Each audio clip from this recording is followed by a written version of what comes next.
It's 2024, and we all know what year this is. It's election year. If the past has proven anything, we are in store for the same shenanigans the past two election cycles have given us. Riots, lies, misdirection, misinformation, psychological operations, all done by the government and media to strike fear and anxiety into the American populace to cause chaos. Prepare for what will come with My Patriot Supply. Since 2008, My Patriot Supply has helped millions of Americans get ready for the worst. Today, their best-selling 3-month emergency food kits are flying off the shelves. Get yours right now at my website, preparewitheddy.com. This food kit offers over 2,000 calories every day. Plus, with ultra-durable 4-layer packaging, it lasts up to 25 years in storage. Order all the kits you need for $200 off each, free shipping included. Stock up on these food kits with preparewitheddy.com. Once again, that is preparewitheddy.com. God bless. All right, welcome back to Shoot Me Straight with Eddie Gallagher, and Dave Fields is unfortunately on a family emergency this week, so I will be here by myself, and I have an awesome guest, Jim Webb. We connected through our good friend Brandon Graves, who was a prior guest on here. He reached out to me and sort of connected us, and then you sent me your resume here, and you have definitely a lot of experience in a lot of different things, which I think is cool, man. You third-generation Marine, journalist, writer, political consultant, and just I think you got a cool story in general, man. So thank you for being here. Hey, thanks for having me. My pleasure. Yeah. So let's start off, like, where'd you grow up at? So I grew up outside of Washington, D.C., in Falls Church, Virginia. All right. Yeah. How old are you? I'm 42. Okay, so we were probably there around the same time. Yeah. When we were growing up. Yeah, I grew up in Springfield. We just talked about that. Yeah, small world. Yeah, absolutely. And my family's not from the area necessarily. So my parents moved there for jobs in the 60s and 70s. I've got a lot of family in the southwestern part of the state. But my dad graduated high school. He was an Air Force brat in Omaha, Nebraska. My mom's from outside of Pittsburgh in Pennsylvania. They both were drawn to the D.C. area. They met. They had me and my sisters. Yeah. And it was a pretty cool way to grow up. I grew up across the street from a lake. Had some pretty good friends, and but it's you mentioned as third-generation Marine. My dad was wounded twice in Vietnam. Navy Cross recipient. Damn. My mom, Nice. Yeah, it was intense. I'm sure that's a crazy story. Oh yeah, Yeah. yeah, and it was all like the Navy Cross wasn't always present, but his Vietnam experience was always present. In what ways? I was always around the guys from his platoon from the time I could remember. And I had a whole bunch of uncles who, unfortunately, most are passed on by this point. It's been a while. But his radio operator, guy Mac McGarvey, was always around. Various squad leaders, guys that he went through the basic school with. And it was a huge influence on me growing up. From the time I could walk, I either want to play pro ball or be a Marine. That was pretty much it. I'm sure. Yeah. So That's how it usually rolls. Yeah, with like military families. I mean, I can attest to it as far as my dad was in the Army for 24 years, and then I grew up an Army brat. But then my kids now, they grew up around the SEAL teams, and that's all they know is, all my teammates, their uncles, and yeah. So it definitely has a huge influence. My son just joined the Marines last year, so awesome. He's the last person I thought was going to join the military, but I think it's due to the influence he had. What's he doing? So he is at Pendleton right now going through the recon selection course. So he's not in basic reconnaissance course yet. They have a tiered system now to where they have to pass certain wickets to even get to BRC. It's more to set them up for success when they get there, I guess. It's definitely different from when I was in. So it sounds like they're doing a lot better job of like I said, setting them up for success, making sure they're ready when they actually do get to BRC. So yeah, he's just up at Pendleton. I think what's that Camp Horner or I forget the name. But there's nothing out there except place to train. And that's PT. it. Yep, PT. And I told him, I was like, dude, this is the best time of your life right now. You have no responsibility except to work out and get ready. So yeah, and that's I mean that's one of the things I miss about being in is that I mean you're effectively a professional athlete. You know, very low paid professional athlete. Yeah. But you know, you wake up, you work out. You know, in combat arms and the infantry, like as you know, it's just you're as good as your body can take you. Yeah, that's the truth. But yeah, and I think it's different strokes for different folks. I mean, I'm sure it sounds like you loved it. I did as well. Yeah. I was like, you have everything right there at your disposal. And like you said, the Marine Corps bases, they're so different than any other bases too, because they are literally set up to work out all day long, and they have like running trails everywhere, pull-up bars everywhere. I mean, and then you have chow halls, so it's like a Spartan's paradise. Oh yeah, we even had that at my house growing up. My dad, I think I was 4 or 5. He put a 30-foot rope out back, and we had a pull-up bar. And he'd get home from work, he'd climb the rope, and then some of my earliest memories were trying to chase him while he ran 3 miles. So kind of got my start, and it was all how that goes. It's like I'm 9, 10 years old, maybe even younger. I could maybe go like hang with him for a half mile or then a mile, and he would go out and pick me up on the way back. That's how you do it. Yeah, you build them up. Yeah, It's good times. 1/4 mile at a time. Yeah. That's awesome. So you obviously went to high school, same area. Yeah, I did. And then you didn't join the Marine Corps right away. No, I didn't. So my goal coming out of high school was to play baseball for as long as I could. 3 loves in my life: the Marine Corps, fishing, and baseball. Nice. Yeah. America. Exactly, America. Cheeseburgers, like close fourth. But yeah, so I came out of high school and I had the opportunity to play in college. And I was offered, and I graduated in 2000. There was no war yet. And I was given a NROTC scholarship. And so there was this pressure, like I wasn't getting a whole lot of money to play baseball because, I mean, I'm 5'8". I was probably 160 pounds soaking wet when I graduated. Yeah. But poured myself into it. And one of the things that, I think being like smaller, and I won't go and say Napoleon complex, is that, you want something, you got to work at it, and so, nobody's going to notice you when you show up. You're not going to stand out physically, but one thing I've always, I guess maybe learned from that was that I will outwork anybody to try and get where I want to go. Yeah. Doesn't always happen, but if you leave it all out there and you don't get to where you're supposed to be or you think you're supposed to be, then no harm, no foul. It's not what you're supposed to do. Yeah, at least you gave it all you had, and yeah, it doesn't work out. It's like, well, I did everything I could, and yeah, that's the short king life, dude. I can say that because I'm the same way, 5'8", and yeah, always had to like sort of prove yourself, constantly where you go because you're not. Like you said, when you show up, it's not like people are looking at you like, "Oh, dang, look at this stud." Exactly. It's like, who's this? Yeah, is he gonna make it? Yeah. Like exactly. Well. But that's a good thing, man, because it just it gives you grit, Cool. So obviously the baseball thing didn't pan out. No, it didn't. My freshman year, I hurt my arm, and I wasn't on scholarship. And what I had done, unfortunately, was I rolled the dice on my own. I walked into the NRO office, and they told me I couldn't play varsity baseball, and I hadn't been guaranteed a spot. I was recruited walk-on, and so I turned my scholarship back in immediately. And I remember calling my dad after that and saying, like, can you believe these mother effers telling me that I'm not going to make it? It doesn't even matter. And he's like, you did what? Because he's thinking he's got to pay for school now. And I didn't, have the ability to kind of examine that at that age at all. No, and you're young. You don't think of like consequences like that. You're like, well, I'm not doing this. Yeah.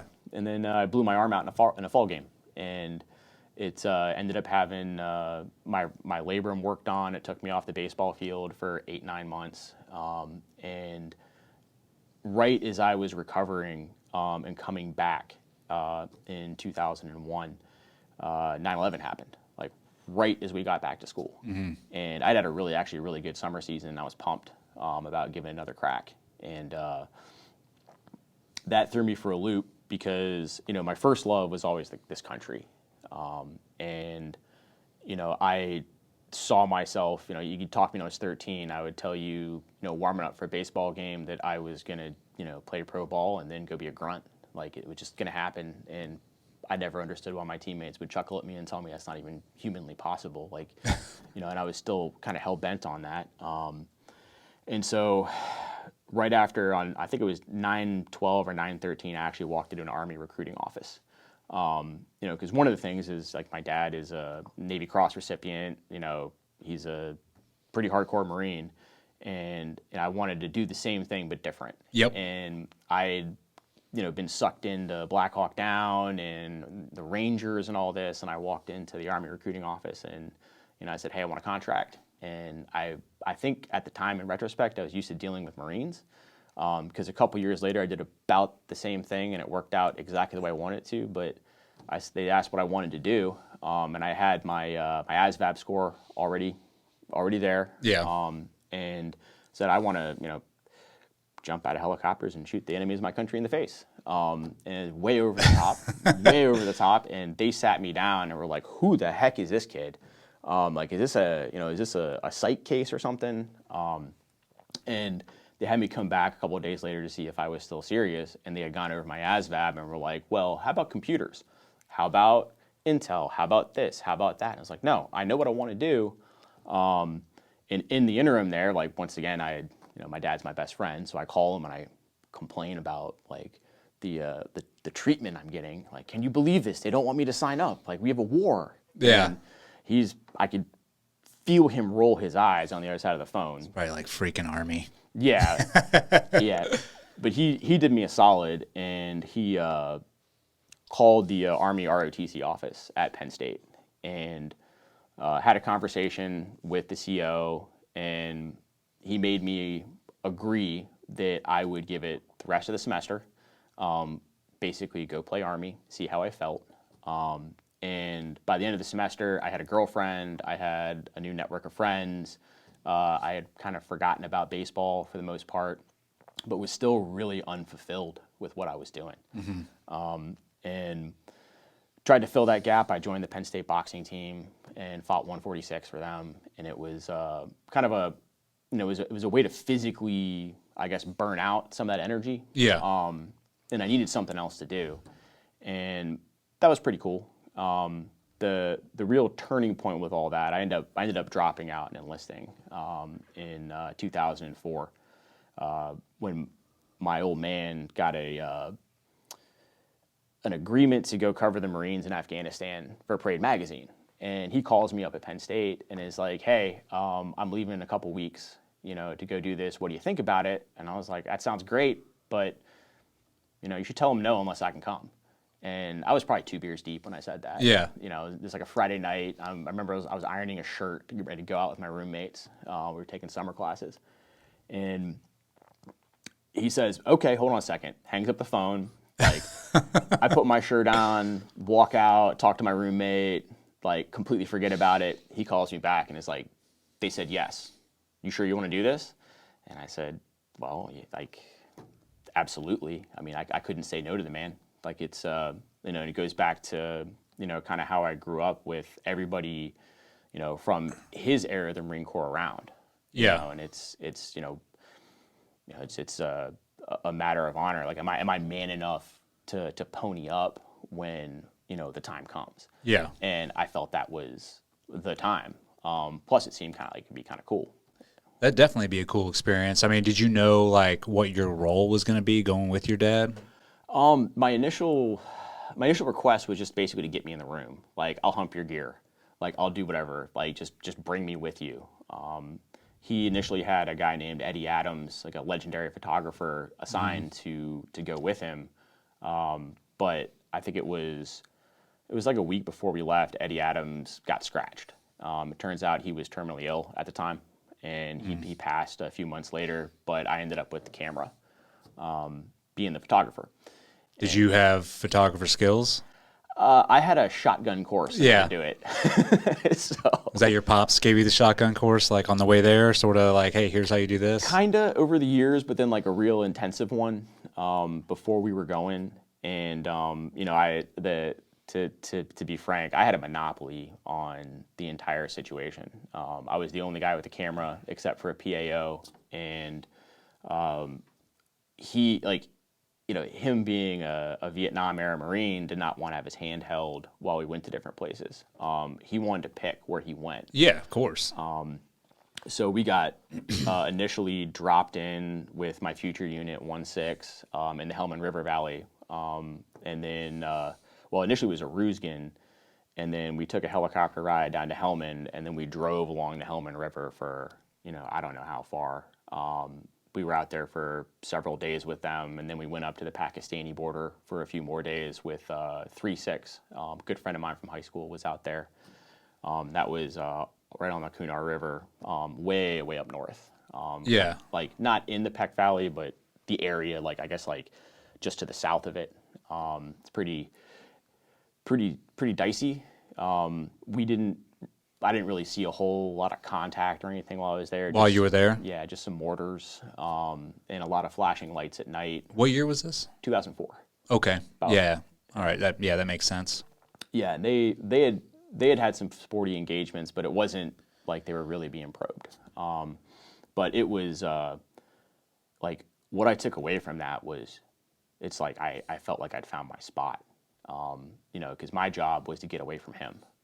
My dad was in his mid-50s, early 60s at the time, and it was he didn't have the mobility he used to have. So he's like, I want you to go capture what you see. And so I would embed myself on foot patrols. The craziest one I went on was a squad-size patrol with some ANA out on the Kunar River, where I think we were gone for like 6 or 8 hours. And linearly, we probably went 3 to 4 miles, but going up a couple peaks and then coming back down, just drug it out.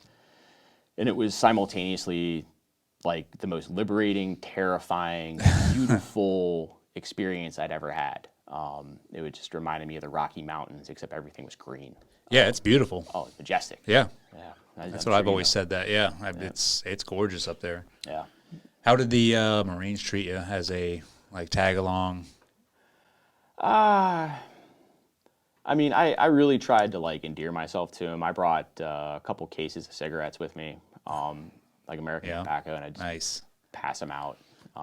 Dip in cigarettes, you usually win them over. I had a couple cartons of Winston's, just give them to whomever I was around, and talk to them. The guys from 1-6 were a little, I don't know, they were not as happy.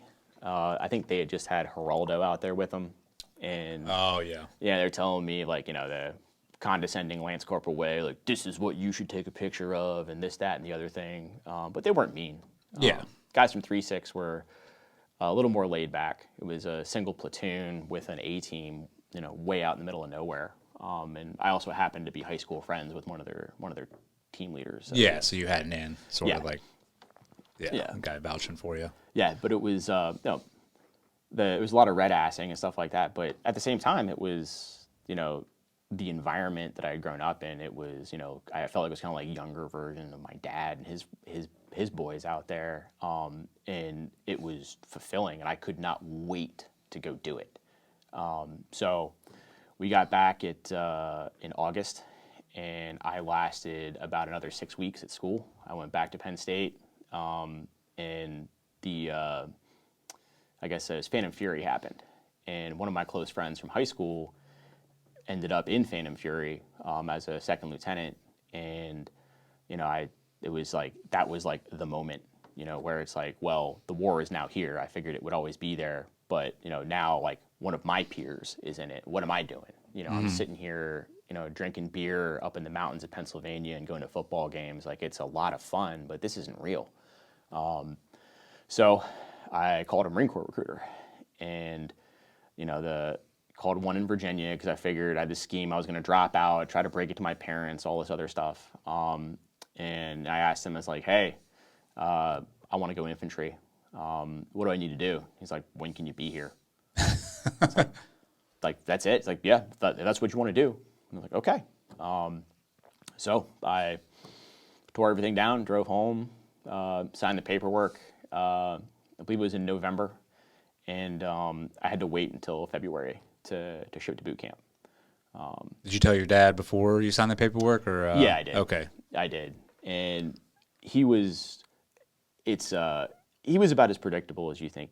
I mean, he did the same thing when he went to the Naval Academy, and his dad was a pilot in the Air Force, and tried to convince my dad to ride the war out on a ship, or go be a pilot. Like why are you going to be a grunt? And my dad felt that that's where he needed to be. Yeah. And I did the same thing, and he wasn't going to tell me no. So. Yeah, there's a drive there that it's like it's unexplainable, Yeah. to where it's when you're young, you're like, this is what I want. Give me the worst of the worst, and I want to be in the mud and everything else with everybody else. Exactly. And yeah, you're not talking some kid out of that. You No. know? Yeah. No, not at all. And it's in retrospect, I was thinking about this morning. Was that how little I actually knew? Yep. I can vouch for that too, man. I mean, I had just picked. I was like, I want to be a SEAL. Mm-hmm. There was no rhyme or reason why. I just probably said I want to be in the hardest possible position, improve myself, but not even having a glimpse of Right. like what that job entailed or the consequences of making it through. Right. Right. It's just I was like, that's what I want to be. Absolutely. Yeah. Yeah. And before I shipped for boot camp, like the Marine Corps tried to talk me out of the infantry. They offered me a bunch of money to go intel. And my immediate cynical thought was it was twofold. Like, one, this is some recruiter getting a quota. Like, somebody's gonna get a vacation day out of this. Mm-hmm. But more importantly, too, and totally false. It wouldn't, like, it's just my own thought process. Like, I was like, I won't be able to sit down at my Thanksgiving table. Like, if I come in as a pogue, and like, no offense to anybody who's not a grunt, but like, I'm gonna sit across from my dad and probably a couple of his buddies from Vietnam and have to answer to them why I'm not. They'll be like, pass the peas, pogue. Exactly. Yeah.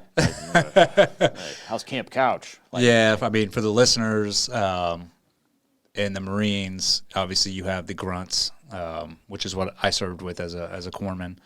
But anybody else that's not in a combat arms unit is called a person other than grunt, a pogue. And it's kind of a demeaning thing. If you are a grunt, you see them, you're like, you freaking pogue. Yeah, but yeah, it's I remember figuring that out when I was in Lejeune. Like, what the? And back then, the pogues used to have red patches on their uniform, so you could tell, like, if they weren't in a combat arms unit, so you could pick them out. red patchers. Yeah. Yep.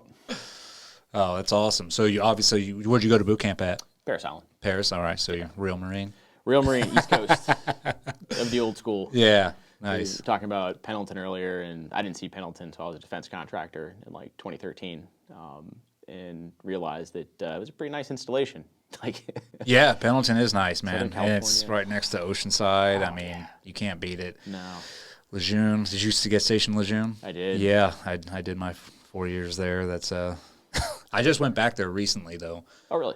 Yeah, my son graduated from Paris Island last December, and then I drove him up there to check him into SOI, and it is completely different. I didn't even recognize half Really? the stuff. Yeah, I had a buddy give me a tour of all the things that have changed, and I'm like, yeah, they've done a number on that place. I mean, it looks good. They That's did good. a lot of upgrades on it. Yeah, long and sorely needed. Yes. I think they finally bulldozed my old barracks, and man, those had been there since like the 50s, I think. Yeah. It was grotesque, but All sorts of asbestos and yeah. whatever else is in there. Yeah. we were like never really in them, so it wasn't Yeah. a huge deal. But I saw they destroyed, or no, the driftwood. That's yeah, that was a staple right outside the front gate. it was. A lot of marriages happened and ended. Yeah. All right. So you went Paris Island, and then you got obviously stationed. You went to SOI, I'm sure. Yep. Up at Camp. Was it Camp Johnson? Yeah, Camp Johnson. Yeah. That was fun. Not at all. Yeah. It was an experience. I mean, it was totally miserable the entire time. But at the same time, it was, it's one of those things where, I had a blast, literally and figuratively. Yeah. Just shooting all day, learning to be a Marine. I made some great friends I still keep in contact with, even though we were never in the same units afterwards. But the training was, it kind of confused me at the time because we were training for Vietnam for the most We're part. still using Vietnam tactics. Mm-hmm. Yeah. Yeah, dig your hole, dig your perimeter at night. With your fighting sticks. Yeah. Yeah. Yep. It had nothing really to do with what I thought we would be doing in a place like Iraq or Afghanistan. Or about with what you saw when you were with your pops over there. I mean, how is that? So like when you went to boot camp, I imagine, because you obviously your dad being a Marine, right, and then growing up around them, so you already had an idea of like, okay, this is how they are. Yeah. And then also being embedded with them for how long? That was about a month. Yeah. So I'm sure like boot camp wasn't a huge shock or anything. You're like, yep, this is exactly what I expected. No, it was. My whole objective with the boot camp was just to stay off the radar. Yeah. Be the gray man. Yeah, get it done. And I learned a really valuable skill while I was there, which is like find a place in your head to go. Yeah. Yeah. Find the happy place. Yeah. Yeah. But I wasn't I was pretty popular amongst the drill instructors, and not for anything I had done, but they knew I was a journalist beforehand. They knew who my dad was, and so I was this object of both curiosity and somewhat fear. A couple different data points on that. Start with like the day before I graduated from Paris Island, I got drug into our company commander's office. I didn't even know we had one really. Like I guess there's a captain down there who is like in charge of the recruit company. Yeah. And like I guess I saw his picture on the wall, but got kind of read the riot act and ripped up one side and down the other because he was trying to figure out if I was there just writing a story. Oh. Yeah, they had a kid drown in a pool like a cycle before me, and I'm sitting there in front of him like, you really think I went through 13? Going through all this work? Yeah, to write 1,200 words. You like, got me. Out of here. Like, Yeah. But my first day there, when we took the initial strength test, I got pulled out and paraded in front of all the drill instructors. Like, this is Webb. This is Webb. And it was, it was interesting. But one of the things that that put a lot of pressure on me. I wanted to impress these guys. I knew that at some point I'd be serving with them. I was older. I was in my early 20s. I wasn't 18 anymore. Yeah. And, I got the opportunity to do that when we hit the rifle range, but before that when we did Pugil 6. And being at the end of the alphabet, that meant I had to go into the pit during the various things and be one of the last guys to get out there and fight. And I remember the one in particular was it was like a trench system, like the last one you do. Mm-hmm. And I sat there for probably an hour with a pad watching these guys come through. And all I wanted to know is I had gotten a call home for knocking a guy's mouthpiece out during the first iteration when you're up on the platform. And I wanted another one. And so I just took notes. And then when it was my turn to finally go, I knew exactly where the guys would be set up as we went through, and I kind of like poke checked them with the Pugil on my way through to make sure I didn't break my momentum. And I popped into the arena expecting a dogfight, and my opponent wasn't there yet. And he eventually came stumbling through because he had been roughed up on his end. And I took my Pugil stick like a baseball bat and just hit him as hard as I could and smacked him into the ground and kept beating on him until somebody pulled me off. And my kill hat happened to be the guy in the room who saw that and was like, "Who the F is that? Oh, Webb." And yeah, so it was fun. Like that kind of stuff was great. Yeah. But it was constant push to try and separate myself from my old man, even though he was an officer and I was enlisted. I'm sure. Yeah, that just comes with the territory. Yeah. Yeah. Yeah. No, it's all family at that point. Yeah. But it's, and at the time it was frustrating in retrospect. Like, hey, it got me to really push myself, and really drive like my own pathway. Yeah, you're trying to set yourself apart from your old man. Like Yeah. he's a hero, war hero. Like I need to be my own person. Exactly. Yeah, and not sort of be under his shadow, I guess. Right. Or Yeah. Yeah. Yeah. And I think most young men, whether they join the military or do whatever in life, if you're trying to set yourself apart from your old man. Like Right. even if you have respect for him, you're like, hey, I need to do my own thing. Absolutely. Yeah. 100%. Yeah. That's cool, man. So, Yeah. then you go to Lejeune. How long before you deploy? Let me see here. I was, man, I don't know, less than a year. Okay. Trying to think here, because it was all early 2005, and we punched out, actually, probably close to a year.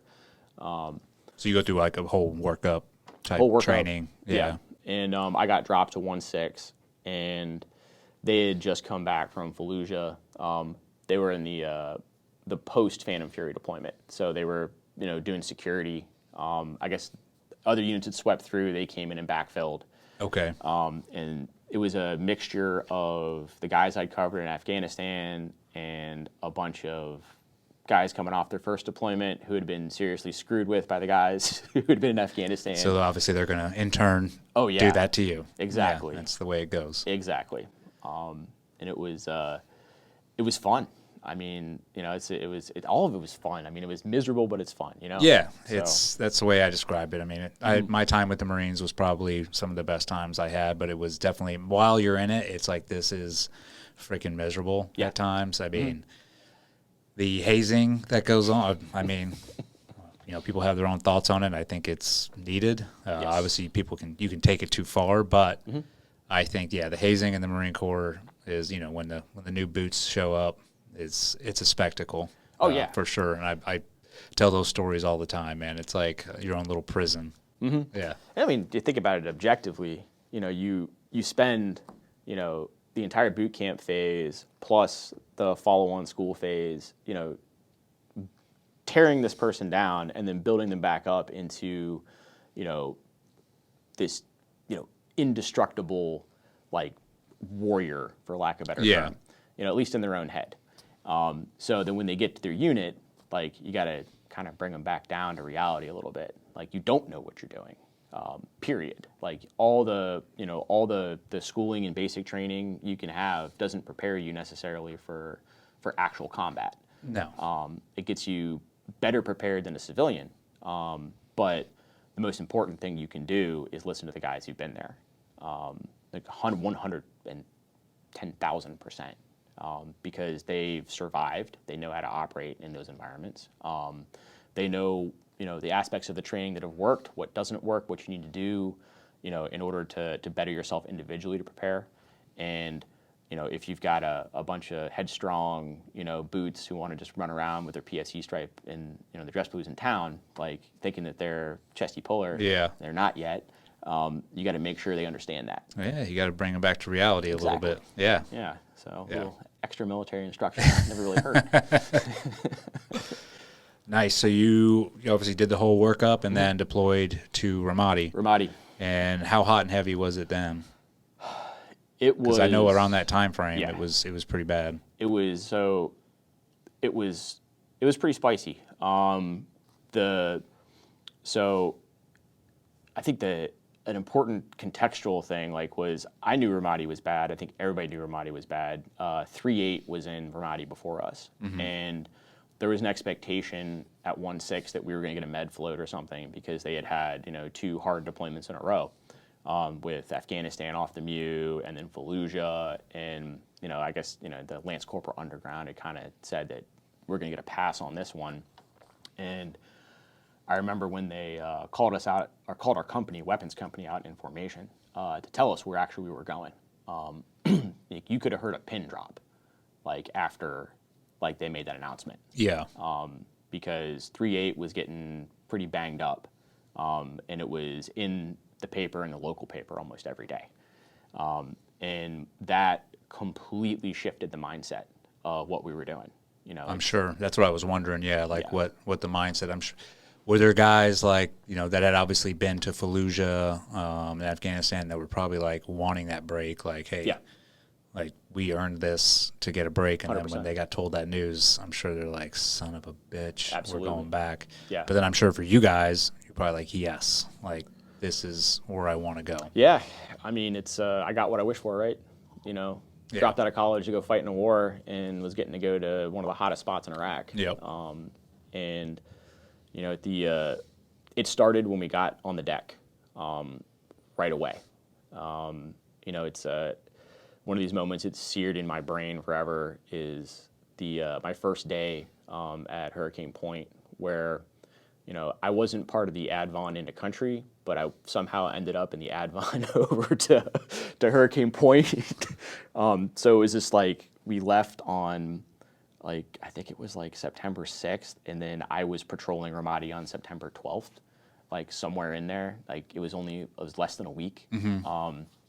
And so, you know, when they were telling us we were going from Camp Ramadi over to Hurricane Point, they were telling, you know, our group like, hey, you know, basically you're going to scope it out. You're the lead guys, get to know them, learn, et cetera, et cetera. I'm like, yeah, great. We're going to get familiarization patrols.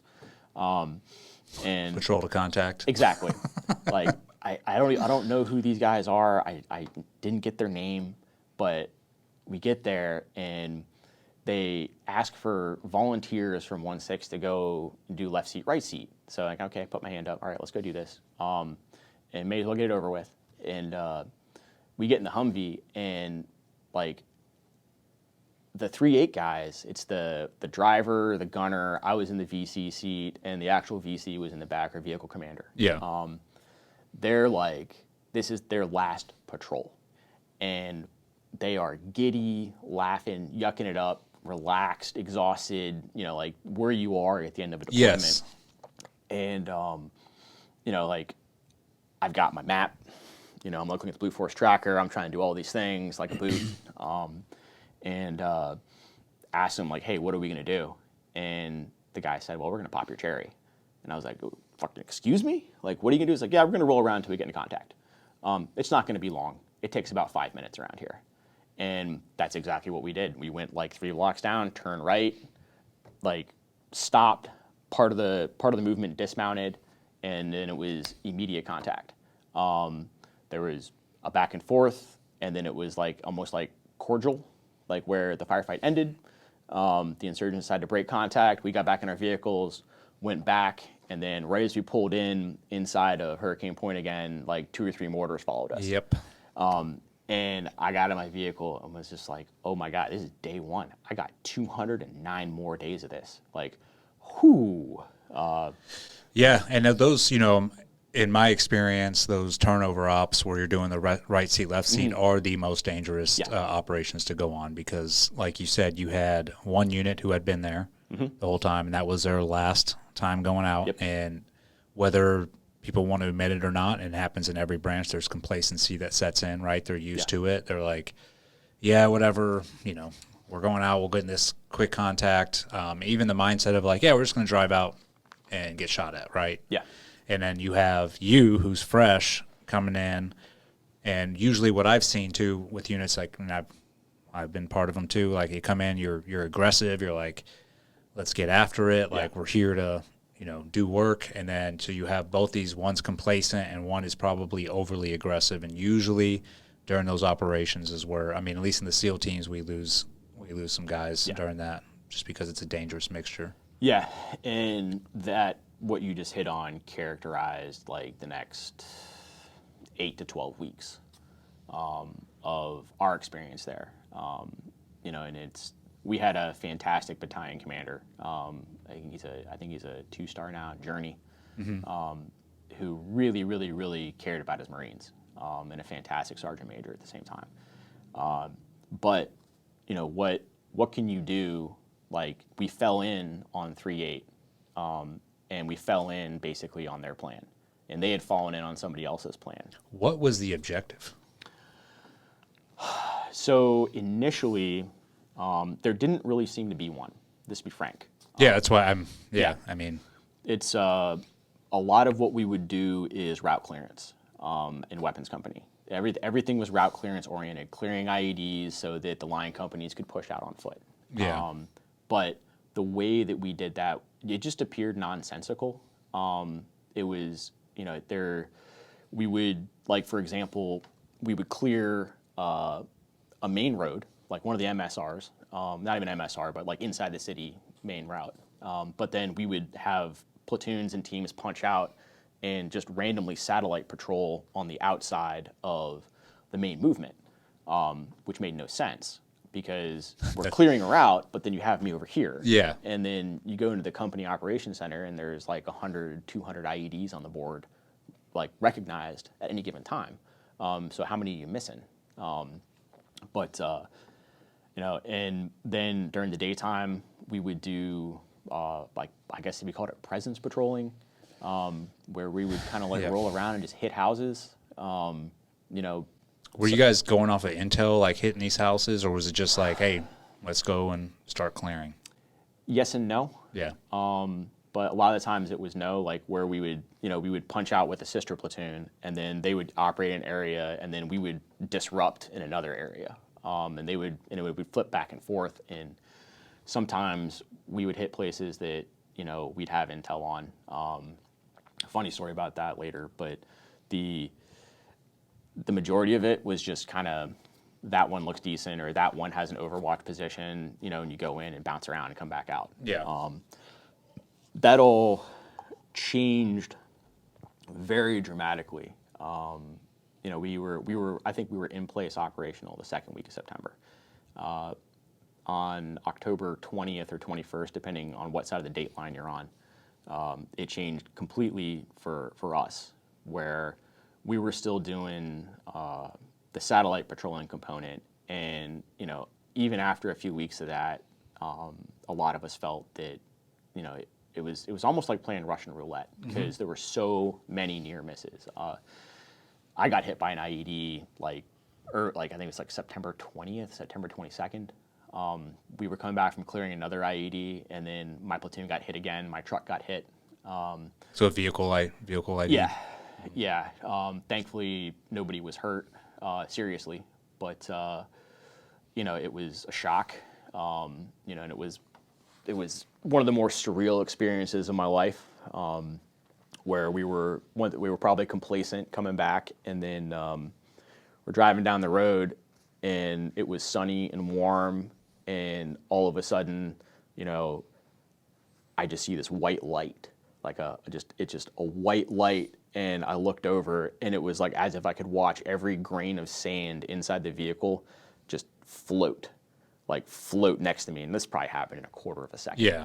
And then, bam, the explosion went off, and it blew off our comm mount, blew out our tires, cracked some windows, knocked us around, made me numb on the left side of my body because it went off right next to me. But luckily, it wasn't under the vehicle, which would have been totally different, and it was absorbed.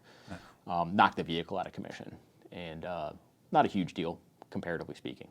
But well, it could have been a huge. I mean, it's a huge deal. I mean, getting hit by an IDs. Yeah. Regardless, but yeah, for the circumstance, thankfully nobody was critically wounded or like anything like that. So that's lucky. Yeah. Yeah. Yeah. And which, I mean, there was a lot of luck that went on. Yeah. The whole GWAT for sure. Oh yeah. Yeah. But I went tangentially off where I was going with it. But at the end of October, we had a near K kill on a vehicle in our company that was satellite patrolling, and it killed one of my really good friends, killed the machine gunner, and then killed the radio guy in the back, and then blew the platoon commander and the VC out of the vehicle. And both guys were set on fire. The platoon commander, Lieutenant Moran, was like, I don't want to speak for everybody, but like he had my admiration as probably the best officer in our company. And I'm sure it was felt by the other guys. Yeah. Where, he was, if we were stuck, on a Friday at 1900 because of bullshit going on in the company office or some, garbage site count or whatever they're doing to keep us there out of trouble, he would also call bullshit, and he'd be out with us, throwing a football around, like careful not to like throw the company commander under the bus, but like, showing he was with us. Yeah. Being a good officer. Yeah. And his guys loved him. And Cliff Collinsworth, the driver, was you know, he was like my fourth roommate in the barracks. He got trapped in the vehicle. Nathan Elrod survived initially. He lost 2 limbs and an arm and died on the way to the hospital. And then Nicholas Manukian, who was the platoon comms guy, he dropped to us. I guess he was an 06, the communications MOS, or I forget the terminology by this point. But he was also trapped. And you know, for me, that was like, it was individually devastating because I was in the company operations center when it happened. My platoon was on QRF, and I turned it over to a friend of mine who actually just picked up Sergeant Major, it's just wild to think about that. Yeah. Getting old. Oh, I know. I got it. Yeah. Yeah, but there was they were going up. They were clearing a main route, and you know, I spun them up real fast. Was being kind of half sarcastic, you know, half cynical. Was like, "Hey, man, you know, they're pulling up into this area now. These intersections look like there could be trouble. Like, I would just, when they get to these points, pay extra close attention." Yeah, didn't really think anything of it. You know, went back to my hooch, and you know, turned on my iPod, read a book. And then not 15 minutes later, it was just like, boom, everybody get on the trucks. You know, there's been a hit. And, you know, it's like you think about that in retrospect. Like, could you have said more? You know, but Yeah. But then again, I think, yeah, I'm sorry that, you know, obviously that happened. But I mean, I think there's also a lot of that in the past 20 years where people have guilt, like, oh, I could have done more. I could have been there. yeah, You know, I think we all have some of that. yeah, If you served during that whole time, you probably do. And at the end of the day, I mean, the way I justify it, I guess, in my head, I'm like, it's war. There's no controlling it. Right. And shit happens. Yeah. And unfortunately, lives get lost. right. I'm right there with you. You know, it took a while to work through all that at that point. Yeah. But you know, I would say the if there was a benefit to that, it changed the way we operated. It was the second catastrophic kill in a vehicle that our battalion had in a couple of weeks, and so we had a 24-hour stand down and completely readjusted what we were doing. And there was no more satellite patrolling. Any unit from our unit, any platoon from our unit who was moving was only permitted to go down routes that had observation. And we would do constant clearance, and basically we adjusted, you know, instead of going out and trying to rattle these guys and go find them, the onus was put on the insurgents to come find us. So come fight us on our turf, basically, even though we're technically on your turf. And then as I guess is like Marine Corps therapy, after the stand down, our platoon was allowed to go out and go pick a fight with the enemy. And it was, I don't know, it's one of those things where it's like, it was fucking awesome. And it was like, get some vengeance. yeah, therapeutic, but also like on the back end, you're like, whoa, okay, what did I just do? Because we went out to, it was checkpoint 295 right in front of the Governor Center. We brought Army Civil Affairs with us. We set up in the open with our vehicles, put them, you know, up on the radio in Arabic, and called, you know, basically mother effed every insurgent in the city. Said, you're a bunch of, I don't know how much I can curse on your podcast. You can say whatever you want, Yeah. man. Yeah, but call them Yeah. a bunch of women, which is usually that's like the number one insult right there. Yeah.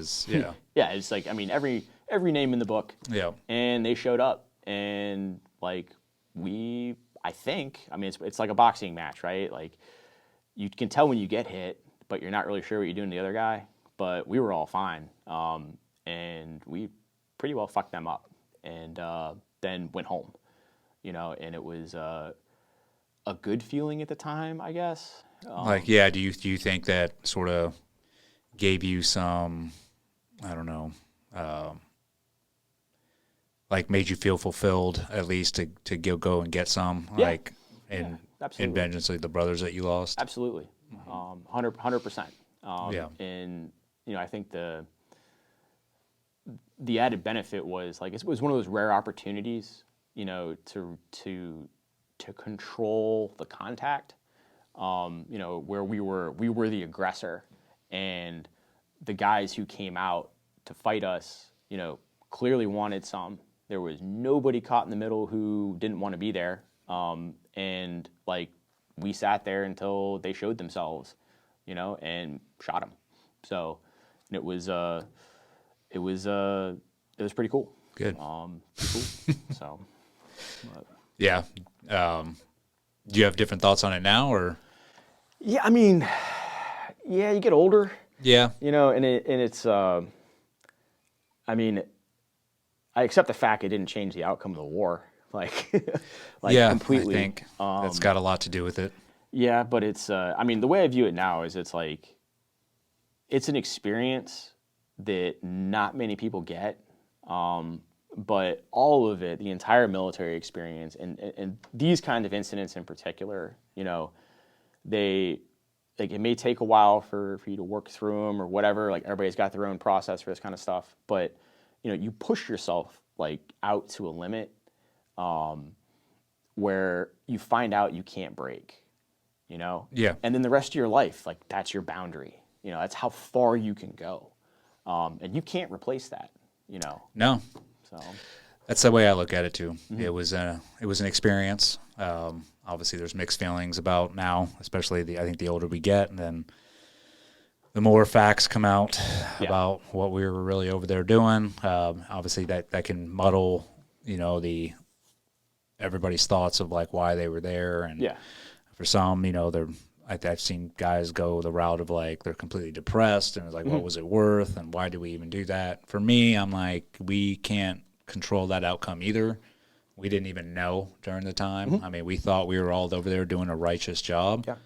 And at the end of the day, I'm glad I did it. It was an experience that 0.1% of the world gets to have, right? And you do the one thing, and I had a buddy that just retired, and I told him, I was the one thing you're going to civilian life knowing is you no longer have to prove yourself to anybody. Right. And I was as a man, you know what you're capable of and what you've done. Mm-hmm.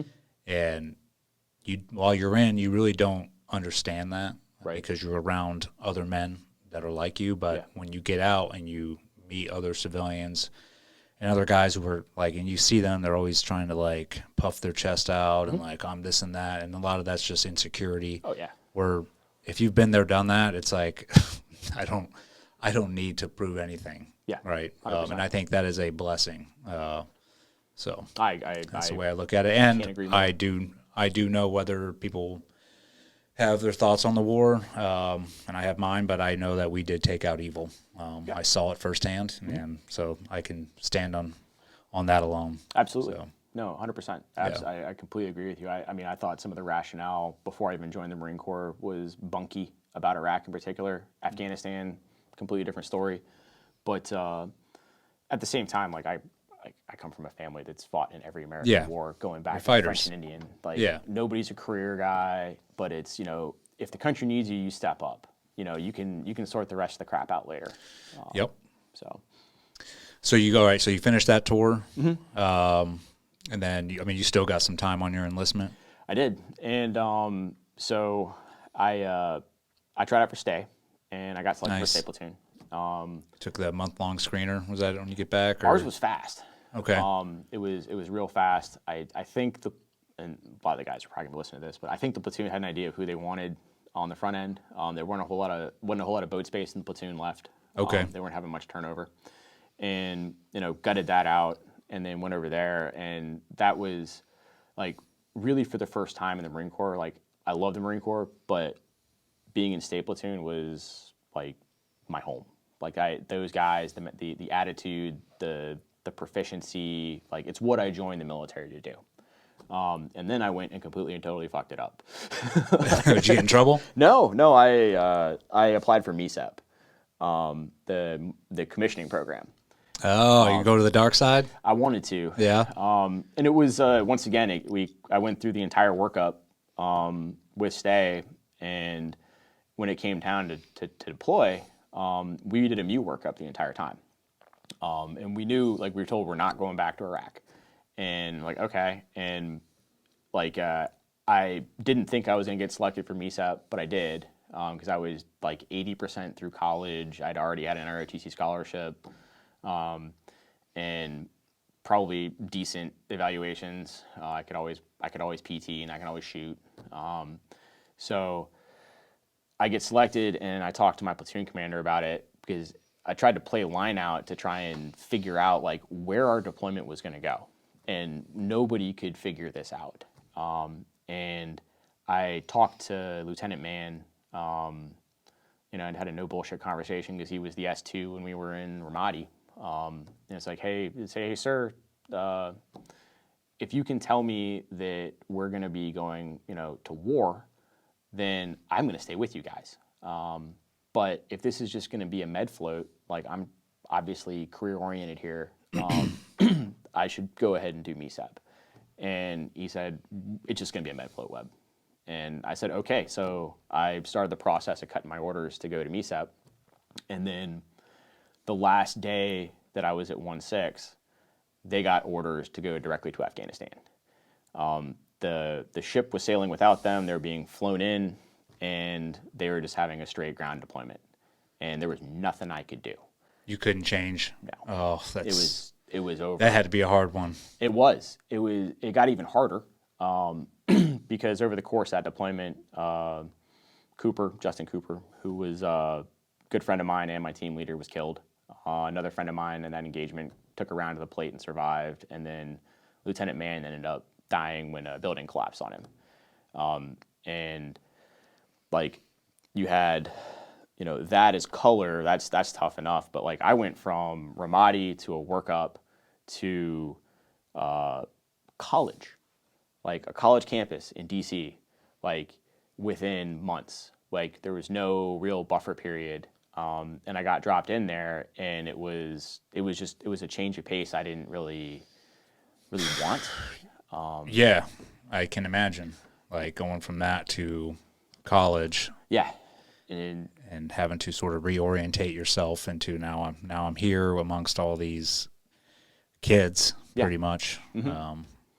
That had to be tough. Yeah, and I mean, to be frank, like, I was a total mess. Like, generally, like, I had not come back from war yet. Like, that was the mindset. Like, post Ramadi, like, there was, like, it's not a bad thing, but it's like pre-Ramadi, post-Ramadi mindset. Like, there's me prior to September 2006, and then me afterwards. Like, my whole outlook had changed. What was important had changed. That's natural. Yeah, and it was, but then I was still just, I guess, reactive to fighting in a compressed environment like that. We ended up being there 9 months. We got extended during the surge, so it was 9 months of, urban combat. And it was hard being in a MESEP unit with really, like, no other grunts. There were a couple of guys who were infantry, but it was like one guy didn't have any deployments. Other guy had he had one to Fallujah, and he was a good friend of mine. Yeah. But then the rest of the applicants, like, nothing against them, they just weren't my peer group. So there was nobody I felt like I could go talk to. You could relate to. Yeah. Yeah. And you had no decompression time either. No. And then Cooper got killed, and Lieutenant Mann died, and quite frankly, immense amounts of guilt. But then, like, I dropped the ball. Like, I didn't know how to deal with all of these different components at the same time. And it got even worse when, like, it had turned out that I had tore my rotator cuff again during Hearstmaster during the MEU workup, but was in good enough shape to kind of ignore it for about 8 months. The battalion surgeon told me I had tore my pec. It's like, okay, take some ibuprofen, take a couple of days off. Motrin, ice. Yeah. Rest. Yeah. And I went to the physical for OCS, and they were like, yeah, dude, like, you're NPQ right now. You need to go to Bethesda Naval Hospital to get this checked out. And then I get my shoulder checked out again, and it was completely shredded. And I had surgery a couple weeks later with where they took out 75% of my biceps tendon, didn't replace the rotator, shaved the joint back down again some more. And that had a 12 to 14 month recovery timeline. And I had either 6 or 7 months to be like running a 300 PFT. And I took a look at that on paper and went, Yeah, you're timed out. hey, I'm done. Like this Yeah. is like, what am I doing? And it was very disappointing. And I had a lot of problems trying to figure out who I was at that point. You know, and it wasn't, you know, it wasn't like I wasn't suicidal or anything like that, but it's just, No, it's a transition period, Yeah. which is difficult in itself. Yeah, that's not unnormal. Everybody goes through that. I mean, but I think your situation, you know, back then the war's still hot and heavy going on. I mean, I can only imagine, yeah, how like frustrating and just angry really you probably were. very Yeah, angry, all the time. yeah, And it was, I think one of my good friends like characterizes it best. He said I was punchy Jim, like all the time, punchy Jim. Like, everything pissed me off, but particularly in public. But you know, Were you married at this time? no, Okay, I wasn't married. all right. Blew through relationships. Yeah, So, but was eventually able to really get a grasp on it. I got cut to the street. I did a little over 5 years, and then my CO at the time was actually, you know, my saving grace for a long period of time, because when you go into MESEP, you have to sign an additional 6-year contract to qualify for it. And so I had just signed my 6 years like a year before, extending me out to like 8. And he told me with my injuries, I had 2 options. Like I could take a non-deployable billet at Henderson Hall, basically in an admin shop, and wait for a retirement board. The only problem with that option was that it was going to take probably 8 to 12 months for my retirement board to pop before the doctors. And by that point, I'd been sitting in a non-deployable 01 admin billet, and they're going to take one look at that and say, why can't you do this Yeah. for the duration of your contract? And so he suggested I just go to the VA and take a separation, an ADSEP with, you know, a good discharge and all that, come back later if I want. But then, you know, go straight to the VA and don't deal with DOD retirement. And I accepted that, but the only catch is that like 2.5 weeks later, I was a civilian. And I knew it was coming. It was the end of the semester, and I went from, you know, being a sergeant living in Northern Virginia with BAH and like bills to pay, to jobless with no degree. Yeah. Like, and no time to really prep for it. No, nothing to set you up for success when you get out. It's like, thanks for coming out. Exactly. Yeah. Exactly. And so I had been working part-time at a training facility in Virginia on weekends, training cops to go overseas and instruct the Iraqi police, just like basic shooting, basic infantry Yeah, doing tactics. FID. And it was fun, and that place hooked me up and brought me on basically full time. And it was a great period of my life where, you know, I was able to go to work every day, and my job was to shoot and teach people how to shoot. And, you know, I was around a bunch of guys who were former Marines and former Army guys, like, you know, so there was a camaraderie. I got that back. Yeah. And it really helped me figure out what the heck I wanted to do. You know, when push came to shove, I left there and went back to college. You know, and tried to figure out, you know, how to make myself a civilian. Yeah. So, Well, that sounds like it was a blessing, you know, like Absolutely. to be at that place, especially being around your peers and sort of like being able to rebuild yourself back up 100%. from being in the depths of, you know, anger and frustration, which Yeah. is, you know, rightly so. But yeah, it sounds like that's a good transition into, okay, now then making that choice, you wanted to go back to school. yeah, Yeah. What'd you want to go to school for? I just wanted a degree. Yeah. I had told my parents when I was a kid I would get a college degree. And my dad always said, I don't care what it is, just get something. I've always had a love of history. And so I got it in history, Middle Eastern military history. Surprise. Exactly. one of the thoughts on that was that, like, if I could do this, I was working full time while I did it, was that, you know, if I can write from an angle that my professors aren't familiar with, it's like, as long as it's grammatically correct, they won't fail me. So, like, I'll have an edge on them. Yeah. And, Well, would you have the experience? and I mean, also, you know, I love to read. So whenever overseas, I don't know how many books I read. It's just constant, you know, and I tried to understand Ramadi before we got there, while we were there, read about 4th Marines experience there. I mean, like, what was that place before the war? What is the greater context of the Bath Party? All these different components, you know, just for probably to relieve anxiety. You know, like, it's like, what are we fighting out there? Like, maybe if I read this book, it'll, like, let me know who the enemy combatants actually are. Yeah. Never really did, but, you know, it paid off later, I guess. So. Yeah, so you got your degree, and then you got into, like, being a journalist after that, or? Yeah, it was kind of concurrent.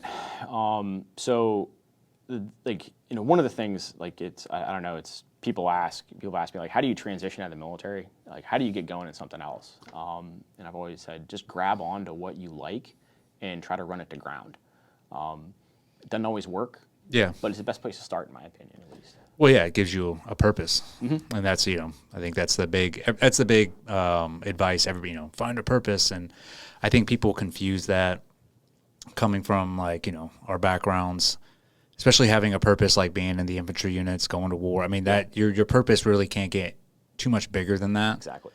So I think people confuse it with, like, well, I need to find a purpose that's the same, and it's like, you're not going to find a purpose like that ever again. Right. You know, especially with the amount of belief that we had in it, and, like, we gave our, Yeah. you know, your heart and soul and blood, sweat, and tears to it. But that does not mean you can't find something that's purposeful, Right. and that you can strive to do that. You just have to manage your expectations, that you're not going to feel the same as you did before. Right. Absolutely. Yeah, it's like there's a great line from The Wire where I think Bunk. Oh, I love that show. Oh yeah. Yeah. Where Bunk says to Jimmy McNulty, he says, "The job will not save you." Yeah. You know, and, you know, in the military, the job, you are the job. You know, you are the SEAL, you are the rifleman, you are the squad leader. It's your identity. Yeah. And then the concept of loyalty is absolute. You know, the guys I was in Iraq with, you know, to this day, trust them with anything. But those two components, you're not going to find in the civilian world. Loyalty to a company and company loyalty to an individual, vastly different. Yeah, it's serving something or believing in something bigger than yourself. It's hard to find on the outside world. And I think it's just a natural order of things. Like, people are they're looking out for number one, and that's themselves. And that's what I had a hard time dealing with too, is, like, you know, the one saying I can't stand, which, you know, I had to learn, you know, it's like, oh, it's not personal, it's business. And to me, I'm like, no, everything is personal to me. That's all that matters, is our personal relationship. Like, I don't care about money. I don't care about any of that. But it's like something that, unfortunately, it's a byproduct of doing business on the outside. And what I found is, you know, there are good people that you can do business with. I find it few and far between. You have to be very selective. But then there's other people you do business with that you just have to accept the fact, like, I can't trust this person completely. Which is, to me, it's sort of it's a shitty way to be, but you just got to learn to deal with it, you know. Because I was the same way. I was angry, just like, as soon as you catch somebody trying to pull one over or, like, doing something, I'm automatically like, okay, we're beating this guy's ass. Like, that's it. And, you know, I'd be in an outrage just because, you know, this person tried to shaft me, like, you know, a couple $100. But I'm like, that to me is a huge character trait that we've never had to deal with. Right.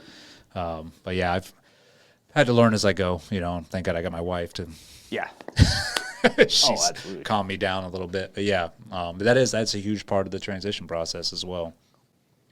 Yeah, but so I don't know. That's a long way of saying, I guess. Like I started writing on my weekends while I was taking classes. I was working at the time at Fort Meade, during the day, and just never stopped reading, never stopped consuming information. And then you ask my wife, I'm super opinionated. She's glad I'm here talking to you. Wow. But but also it was like it was the challenge of putting an argument down in writing. Can you cook, like, I have ideas, right? But try to write them down and someone say, this is dog shit. Like I know what you're trying to say, but it doesn't say it here. Fix it. Like, how do you do that? And so it became a challenge. Like, how do I get this in the paper? How do I get this published? And I figured out how to do it. And it was an extra like $200 every time I had something published. So I would take a couple weekends a month and just sit there and hammer something out and have it run. And then after a couple months of that, I had a portfolio of foreign policy pieces, and it's like, it didn't say it was like some dude in Maryland who doesn't have a degree. Like, it's like, it's James Webb, former Marine. Like, oh, that's kind of cool. Yeah. It's got some clout to it. Yeah. Yeah. But it was, I wasn't able to do anything more than that until I got my degree. And I thought it was absolute bullshit. And I'm not going to lie, I put minimal effort into my college studies, but just enough to get through with decent grades. Yeah, to get that certificate. Exactly. And the second that I graduated, I sent my resume over to the Rand Paul office in D.C., with some snippets that I had written because he had made a speech. It was really like sublime. He made a speech that was similar to an article I'd written, and said to his chief of staff, like, hey, if you guys ever have an opening, I'd love to work for you, because we're right on the same page. And I'm sure they kind of laughed at it, because I got the DC no back, which is like, we just, great stuff, but we just don't have anything right now. Yeah. It's like, okay. And then about a year later, my phone rang and said, hey, are you still interested? And I said, absolutely, I'm interested. Because, I was working in what I call like a windowless dungeon, making spreadsheets, for a defense contractor or Fort Meade. It provided it was a means to an end. Paycheck. Yeah, it's paycheck. Yeah. Good people, work was soul crushing. In the summertime, I'd hardly see the sun. I was in there early and I'd leave late. Yeah. And that was an entrance point that I think really changed the arc of everything that I've been doing. And it's and the thing I liked most about it was it's like, all of a sudden, like, you fools have let this enlisted grunt into your midst. Like, I didn't go to Harvard. I got a degree from the University of Baltimore because they didn't require me to show up because I was working. But it counts. Yeah. And was able to take those ideas and try to make an impact on a national level. Not by myself, but it's, I was the guy that Senator Paul came to for more than 2 years for foreign policy information, like what's going on in Syria, Webb, what's going on in Iraq, what are the Russians doing? And my hobby, my huge interest of studying that stuff and consuming, digesting, analyzing information was now not only my job, but it was, it had a huge purpose attached to it. Yeah, it had a significant importance to it, which is really cool. Yeah, it's amazing. And then from that point, I was able to be in some really interesting, conversations, like track 2 dialogues with representatives from Iran. Like, can't talk directly to them, but you can talk to people who can talk to them. Try to diffuse different situations. Sat down with Russians from the Duma and their foreign minister in New York, which was insane. Got followed for a couple days after it. Can't confirm it, but Pretty I'm sure. Yeah. I got, like, after I went up there to meet with them, and what we were trying to do, and this ties into some of the larger stuff we might talk about, was one of Senator Paul's initiatives at the time was to try and diffuse tensions with Russia. Because we had hundreds and hundreds of individual sanctions levied on individual members of their country. And the ultimate result of that was that we couldn't even do cultural exchange anymore. So you had this artificial barrier put up because some members of the Foreign Relations Committee were pissed off that they were sanctioned by the Russians. So they sanctioned the Russians over it. And then, something like nuclear weapons or, what's going on in Ukraine. There's no ability for anybody to sit down and discuss it outside of embassy staff. So let's say that, like, the head of the Russian version of the Senate wants to come over and say and talk to us about what we're doing, or just get to know America. That's a big thing. Yeah. Both parties could realize that the other side is not a monster, but there was no way to really do it. So I got sent up there to talk to them about what this might look like. How was that? Brief. Yeah. Did you feel like that they were even wanting to hear you out? Oh, or, yeah. Okay. 100%. They wanted more, and this was the only place in America they could go was the UN while the UN was in session. And so we get in there, and, like, there's 3 or 4 of them, and I was with another staffer, and you could tell who their reps were, like their senators were, and the different government officials, because they had this, like, odor of corruption and, like, oligarchness about them. And then all of a sudden there's a really fit dude with a shaved head who comes into the room, who's taking notes with a pencil, and sits down, like, directly across from me and starts looking at me. And I was like, pretty sure I know who you work for. Like, you're the tag along, probably from the FSB. And I left the room, early, I guess. I walked out, thought the meeting was over. One of my cohorts stayed behind, and he spoke Russian. And there was like 20 questions about who is this guy, because I had my combat action lapel pin on my suit. It's one thing I like to wear in the Senate. And I got back to Baltimore that night, and one of the guys from my platoon happened to be in town for a wedding, and he was at I guess the rehearsal dinner. Yeah. And I went over to meet him, and for the first time, I had lived there for 4 or 5 years at that point. The first time and the only time ever in Baltimore, a Russian Uber driver picked me up from my apartment. And I thought it was kind of wild. And I started asking him all kinds of questions. I was like, where's the Russian community in this town? He's like, oh, no, I live, like, in some other place outside the city. And it's like, I'm not Russian, I'm Ukrainian. And I was like, but I'm a Russian from Ukraine. It's like, but I'm Ukrainian. And I was like, okay, dude. And had him drop me off, like, a couple blocks short of where I was going. But, like, it was funny, really funny to me that they were paying attention. I thought they were. Yeah. And then, it's coincidental for sure. Yeah. Yeah. But not there's no real spy game story there. It's just one of these things that just like did that actually happen? Like, what? I'm sure it could have. Yeah, but it's like, you go do stuff, not 3 or 4 years before that, like, I was really banged up mentally about what the heck I was doing. Like, I felt I was out of the military too early. I wanted to go back in, but physically I couldn't do it. I was watching a lot of my friends, go over to Army SF or Ranger Battalion, and loving life, having a great time. And I felt that's where I was supposed to be, and it was killing me that I couldn't get there, and I didn't know what I was going to do.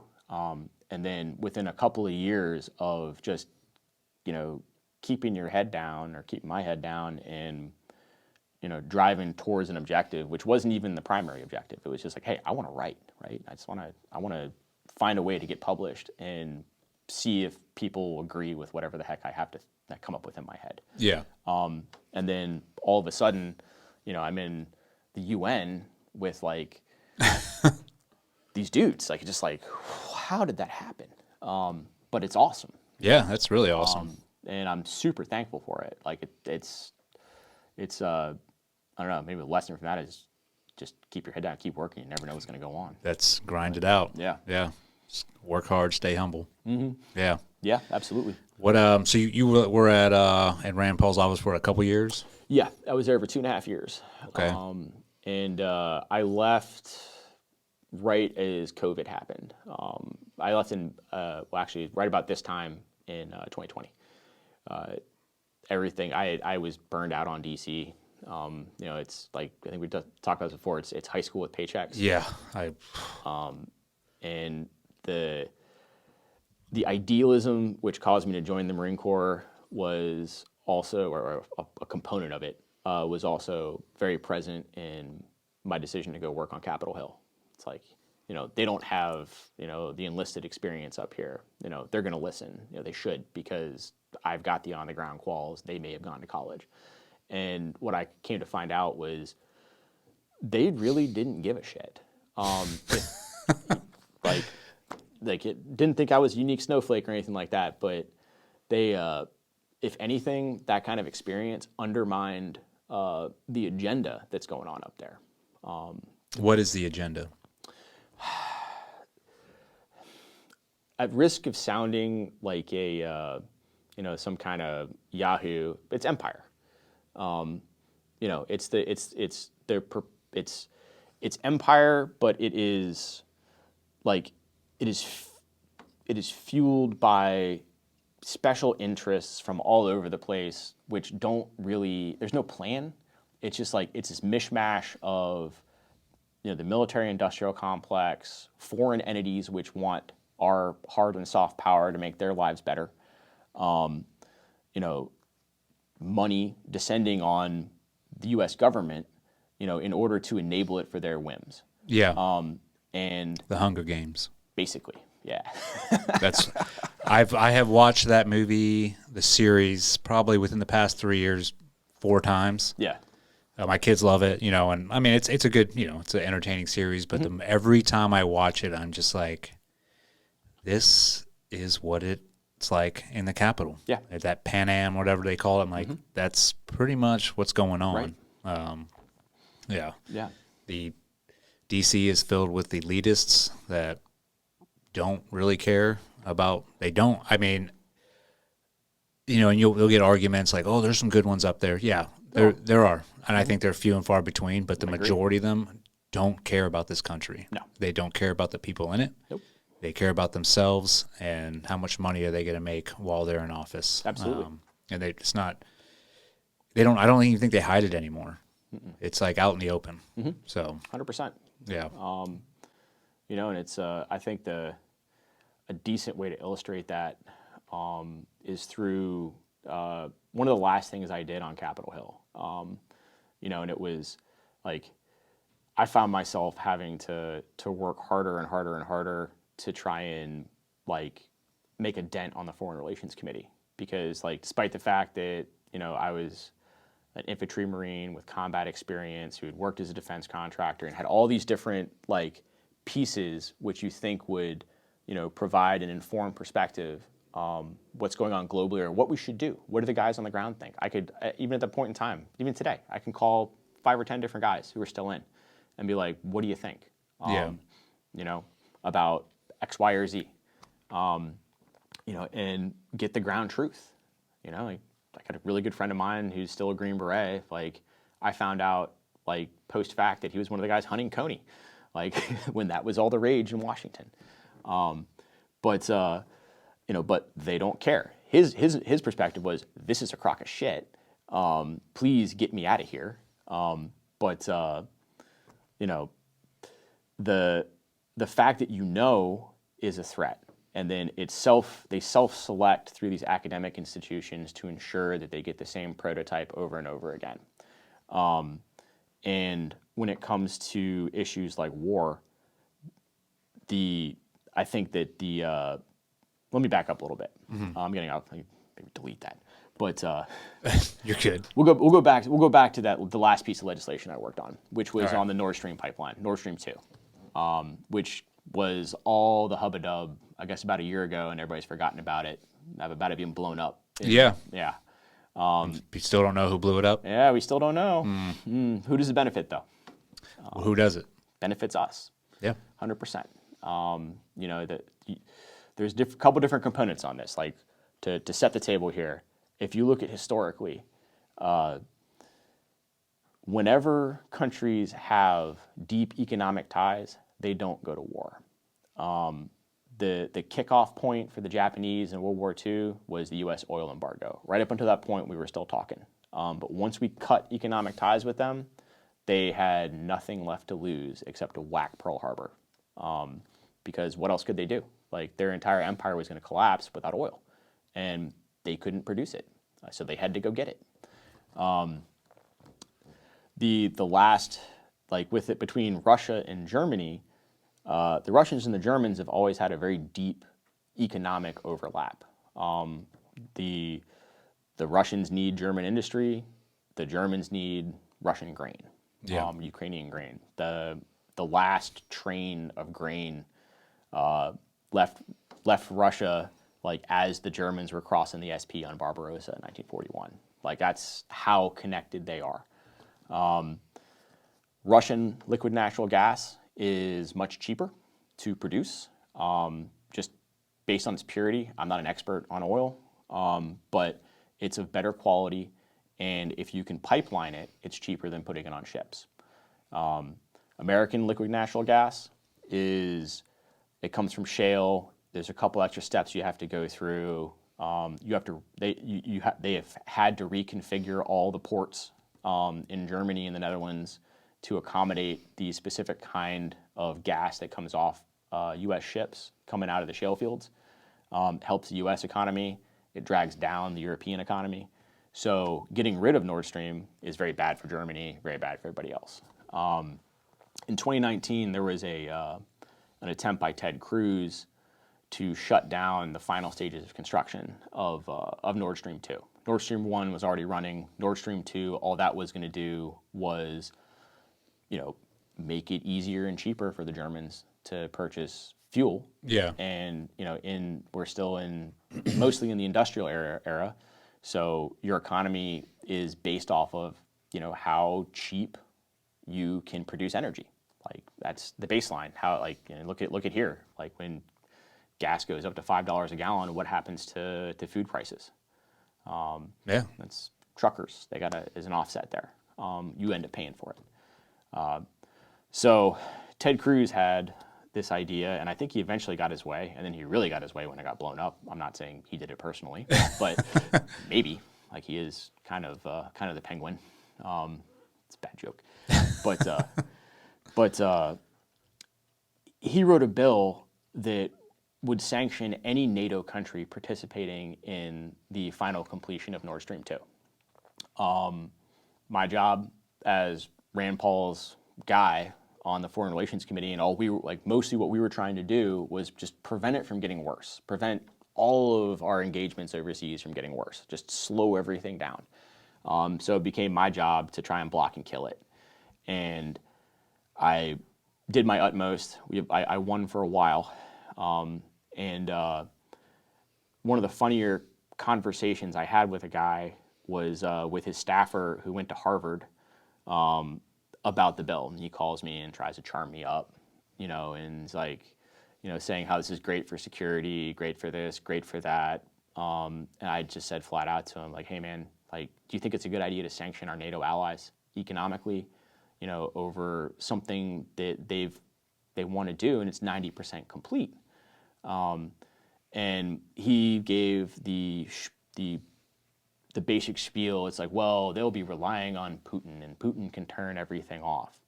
And it's like, all right, well, What are we doing? yeah. Like, what?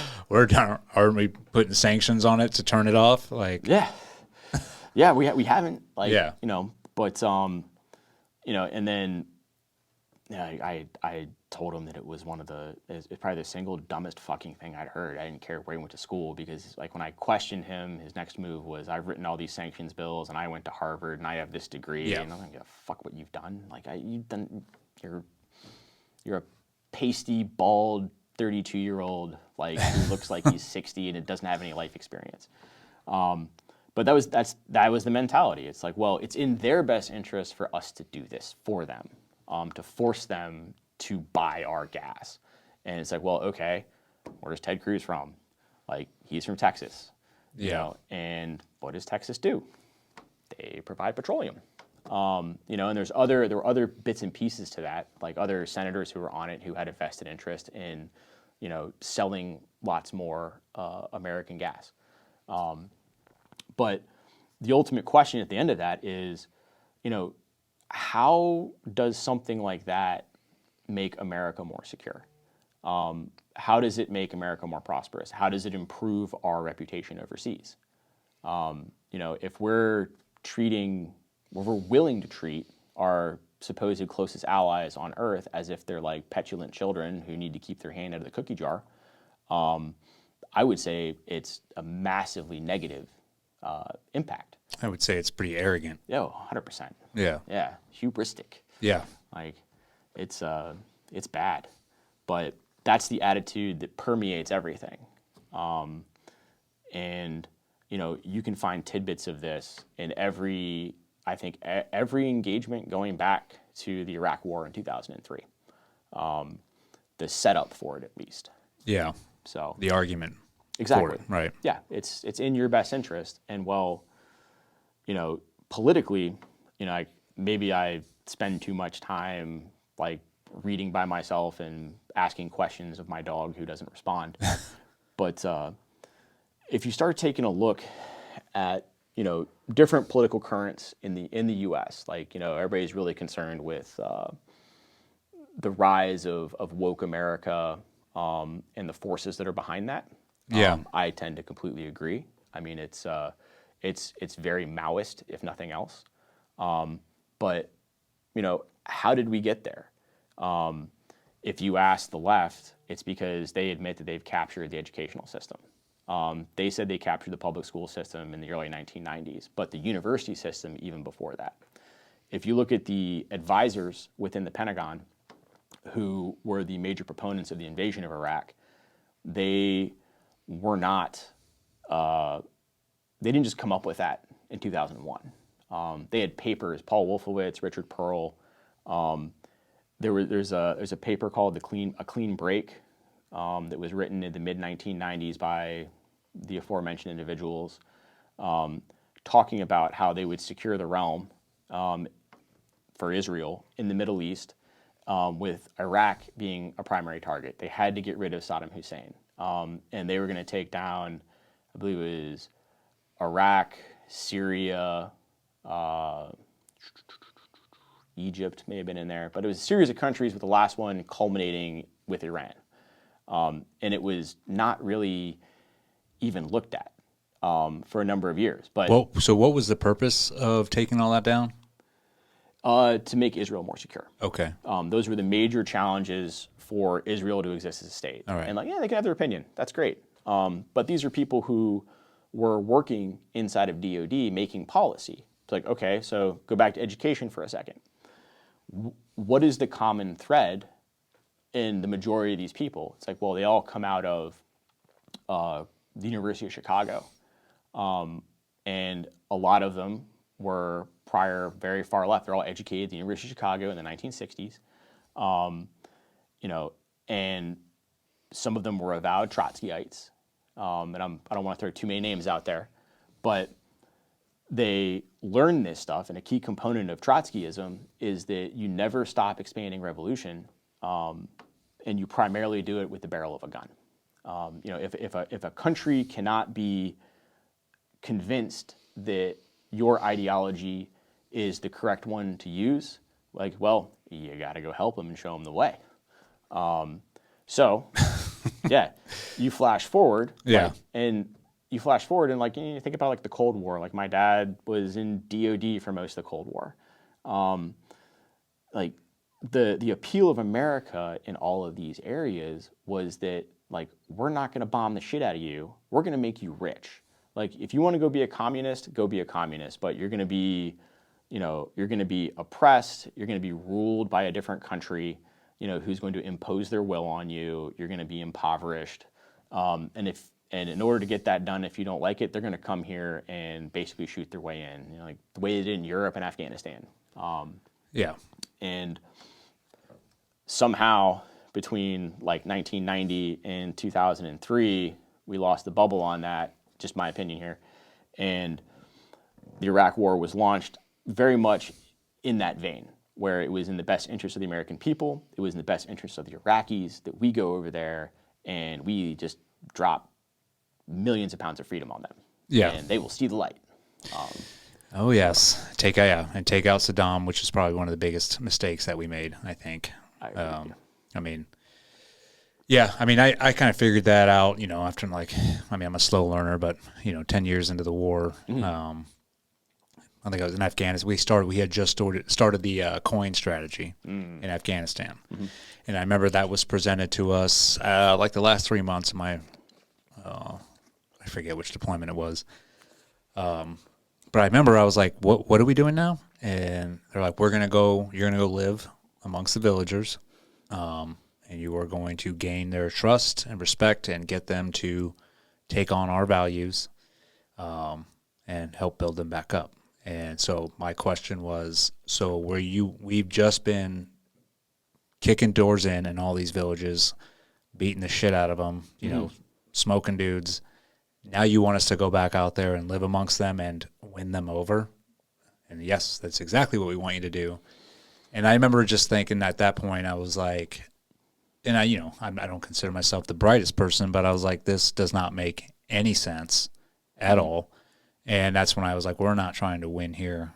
I mean, we've lost that momentum a while ago. Right. Like we're not trying to win or leave. This is a money-making machine that's going on, and you're spending American lives at will. Like, we lost so many dudes doing that VSO coin strategy BS, and then, the ROEs that were imposed upon us during that time, because then it was like, nope, you can't shoot anybody unless you're getting shot at first. You can't operate at night anymore because that's unfair. I mean, it was crazy. It was all under the Obama regime, Right. obviously, and not saying Obama has solely responsible for it, but I mean, under that regime, this is where all of that came to fruition. And my thoughts are, the problems that we're dealing with now in the military, with the leadership that we have in the military, is all comes from the Obama regime. Most of them were young officers during that time, and I think what was a learned thing was I just have to be a yes man. I don't give my opinion.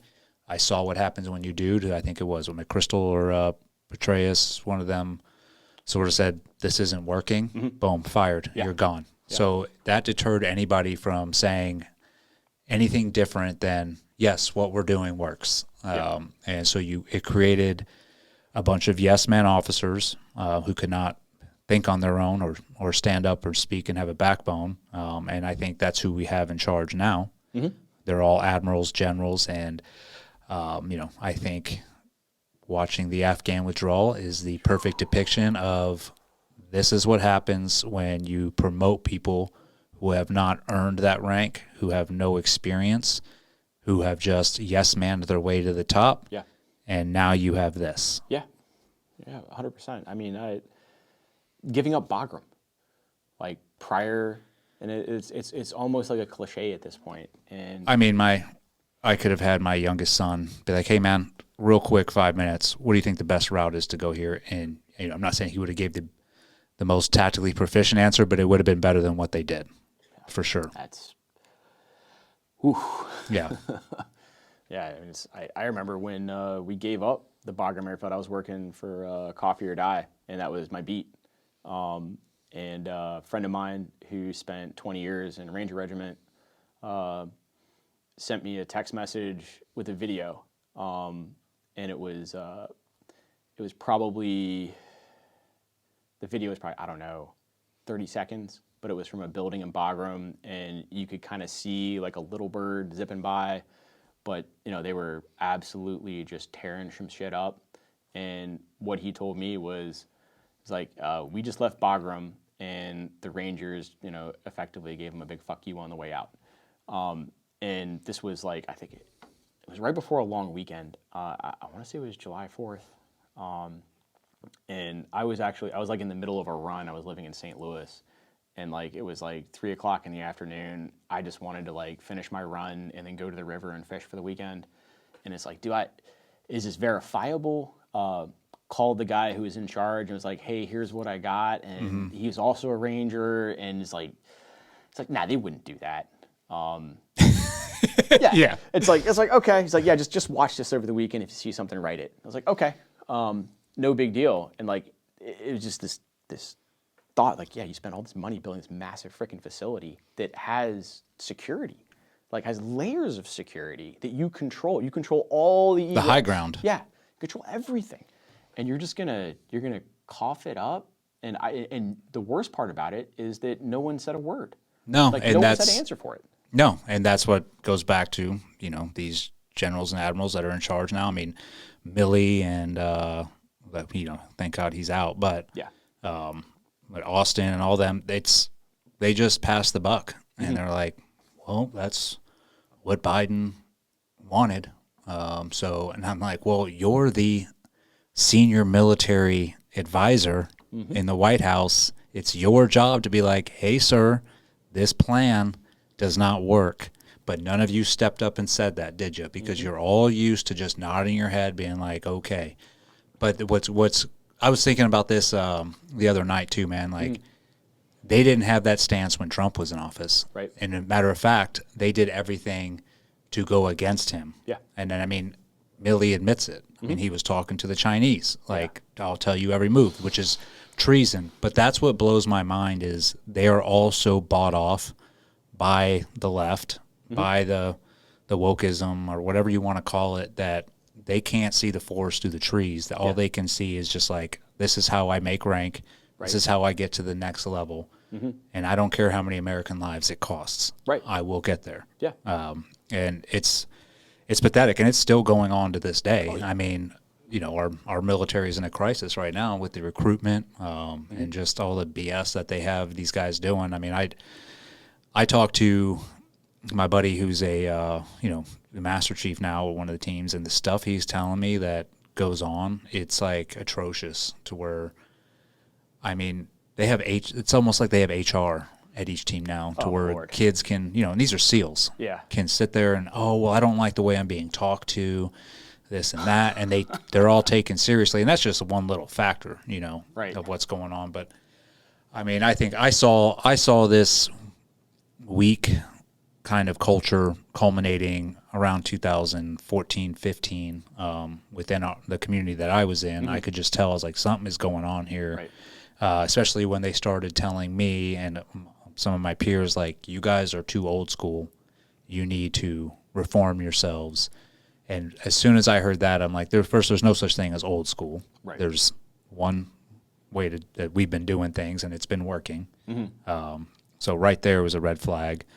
But yeah, I think they wanted to cleanse out of all the old ways we were doing things, and now we're going to become a more progressive, I don't even know what to call it, gentler, but still a fierce fighting force. It's like, no, you can't have that. Nope. You can't have all of that mix mash in there and expect to be still the fiercest fighting force in the world. Like, it's going to crumble if we keep this going. And I think now they're seeing it with the recruitment numbers, because these kids nowadays have all the information at their fingertips, and they can see, they're like, why would I join this when they're treating people in the military a certain way or forcing you to do certain things? Yeah. Well, you hit on a really good thing, in there, and there's to me, there's two components to it. There's a layer down for what you were saying, where it was, I mean, with this administration in particular, and it started in the Obama administration. I don't know how much Trump did to curtail it, but he definitely, his presence definitely put a hold on it getting worse. Yeah. If he had a second term, he probably would have rolled all this back. But there's an open war on the people who fight the wars for this country. They've said openly, I don't know how many times, the Secretary of the Army said a few months ago that they no longer want generational soldiers. Like, you know, if you look at how they treated the National Guardsmen who were up there pulling security after January 6th, going through all of their social media, like effectively politically purging them. Yeah. And I mean, you got to say the quiet part out loud. Who are they looking at? It's white guys. Yeah. Well, they weren't quiet about it. I mean, exactly. Milley was quoted, "I want to understand white rage." Yeah. What is this white rage going on in the military? And it's like, what are you talking about? Yeah. Like, there is no white, black, Hispanic. Like, the military's one color. Yeah. And, you know, Absolutely. it's, yeah, it was crazy. Mm-hmm. And it's still going on to this day. Yep. Yeah, hopefully we'll see this year. Yeah, for real. You know, then the other part of it is like, I think is the transparent nature of our wars and our overseas involvements continuously lacking a national interest. And, you know, we've kind of become, I think, a society that's built on buzzwords and messaging, or another way to put it is propaganda. Yeah. You know, you can kind of start with Iraq and then roll it forward. You're either with us or you're against us. You're either with us or you're a terrorist. The axis of evil, you know, it's all black and white. There's no shades of gray. I think one of the greatest strategic blunders that we've had as a country, it's not, I mean, you could say it was invading Iraq, but I think it's not looking at bin Laden's declaration of war on the United States. Like, you don't have to think that it's complete fact. You don't have to take it word for word, but he gives you a blueprint of what he's doing and why. It's not because he hated our freedoms necessarily, and that's, you know, there's a shade of truth in there with, if you start getting really into Sharia and, you know, imposing a caliphate and what that looks like.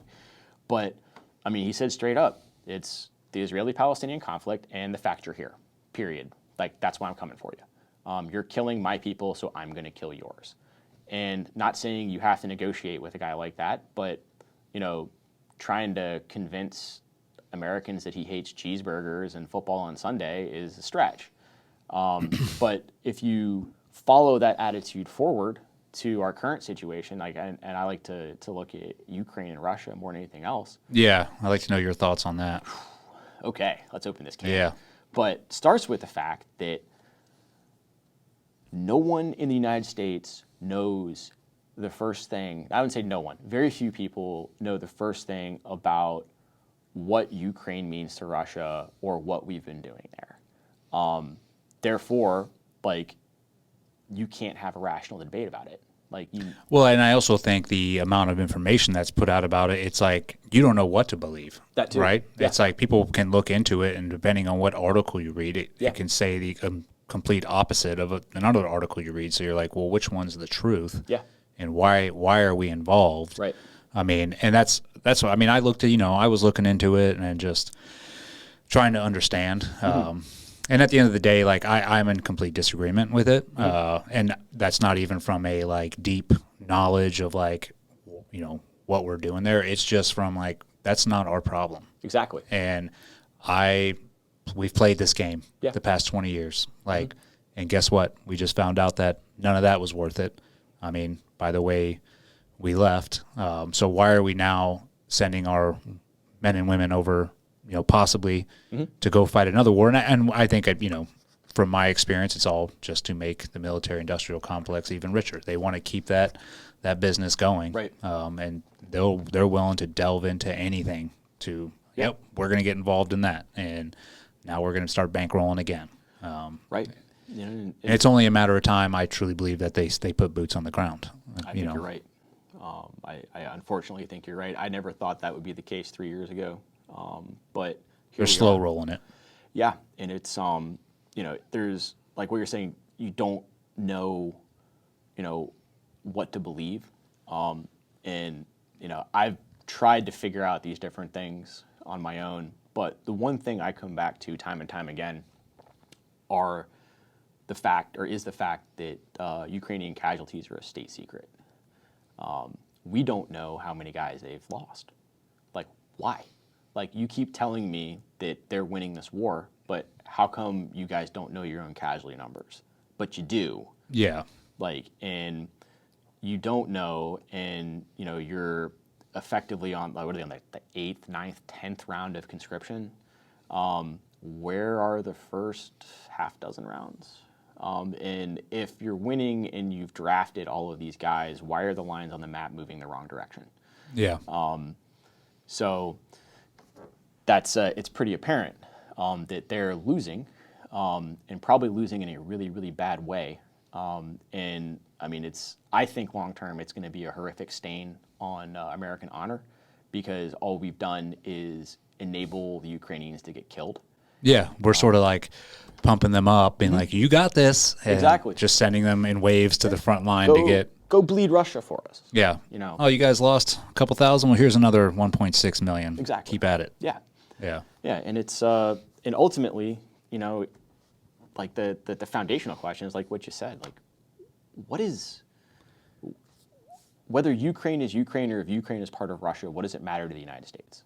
And that's, yeah, and you know, you hear that argument, and I've heard it like, well, if Putin takes Russia or Ukraine, then what's going to stop him from, you know, taking the next thing? And it's like, dude, that is, to me, is the most nonsensical. I'm like, okay, he does take Ukraine. Okay, and then what's he going to do from there? Yeah, really. Obviously, he just took some heavies trying to take Ukraine, Oh, yeah. which I think is also showing Russia's not as powerful as They're not. as everybody says they are. Do they have nuclear weapons? Yes. Do we have nuclear weapons? Yes.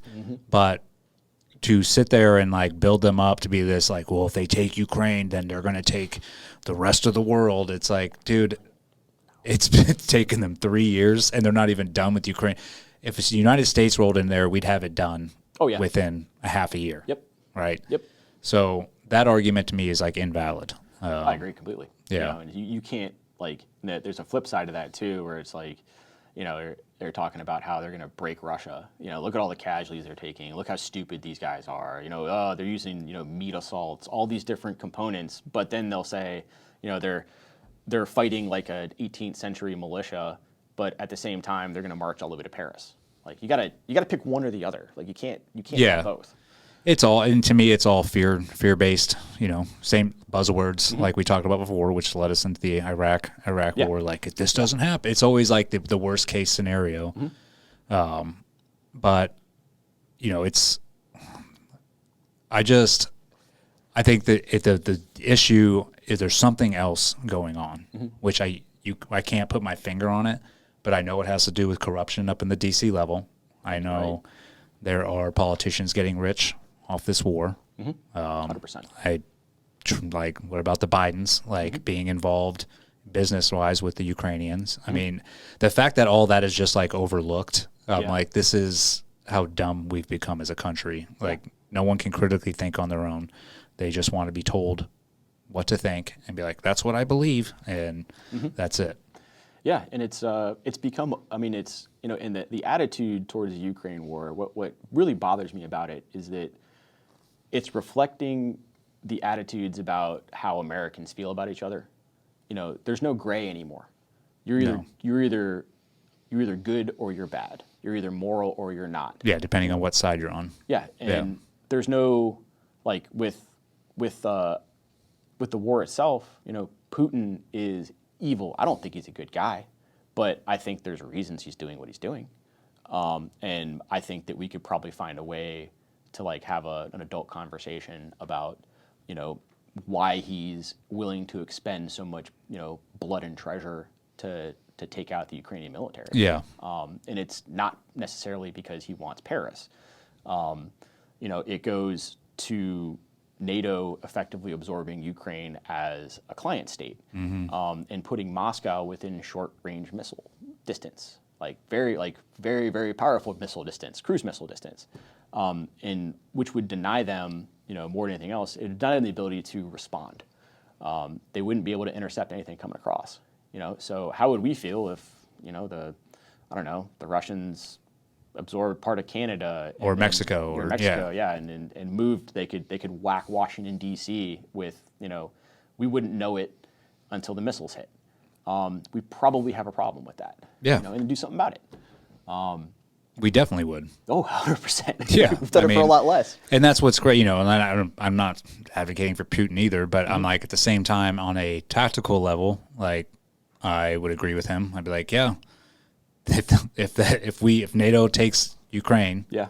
yes, you are at a disadvantage now to where if you do anything, we have you. Exactly. So yeah, I don't blame him for being like, nope, I'm taking this ground, and he's taking it back from. I mean, honestly, it was his to begin with. Right. Yeah. So Yeah, it's interesting because I think it's Yanukovych, the guy before Zelensky, never finished his term. He got chased out by a coup. He's pro-Russian.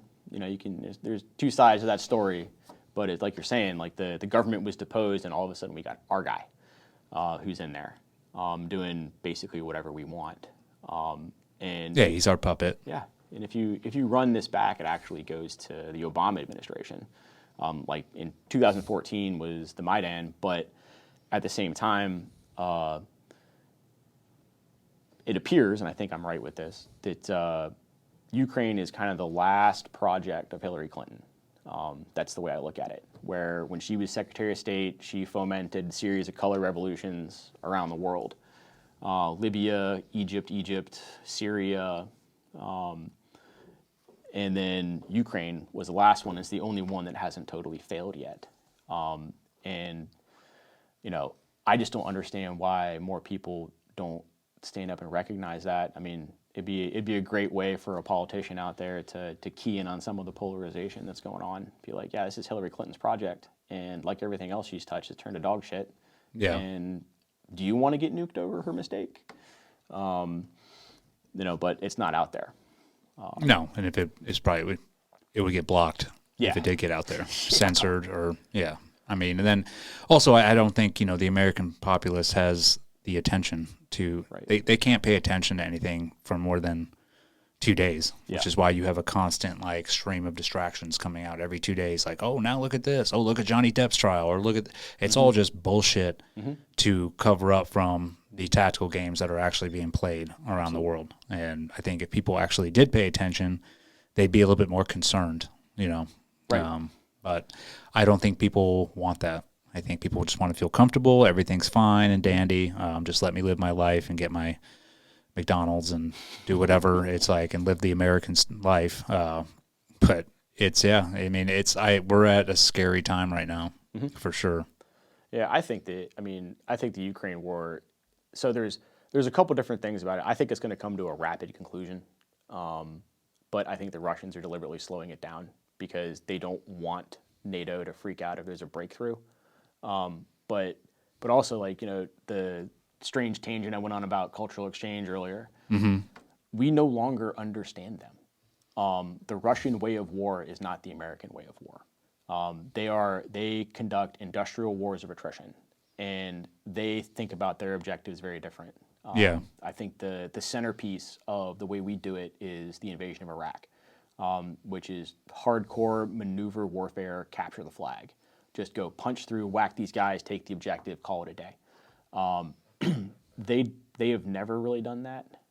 If you go back to World War II when they were fighting the Germans or the Nazis, however you want to say it, but the Wehrmacht was similar in a lot of ways in terms of capabilities and how they layered stuff like air support, airborne operations, special operations, to the way we do it. We copied a lot of it after the war. We even included mission-based tactics in the Marine Corps.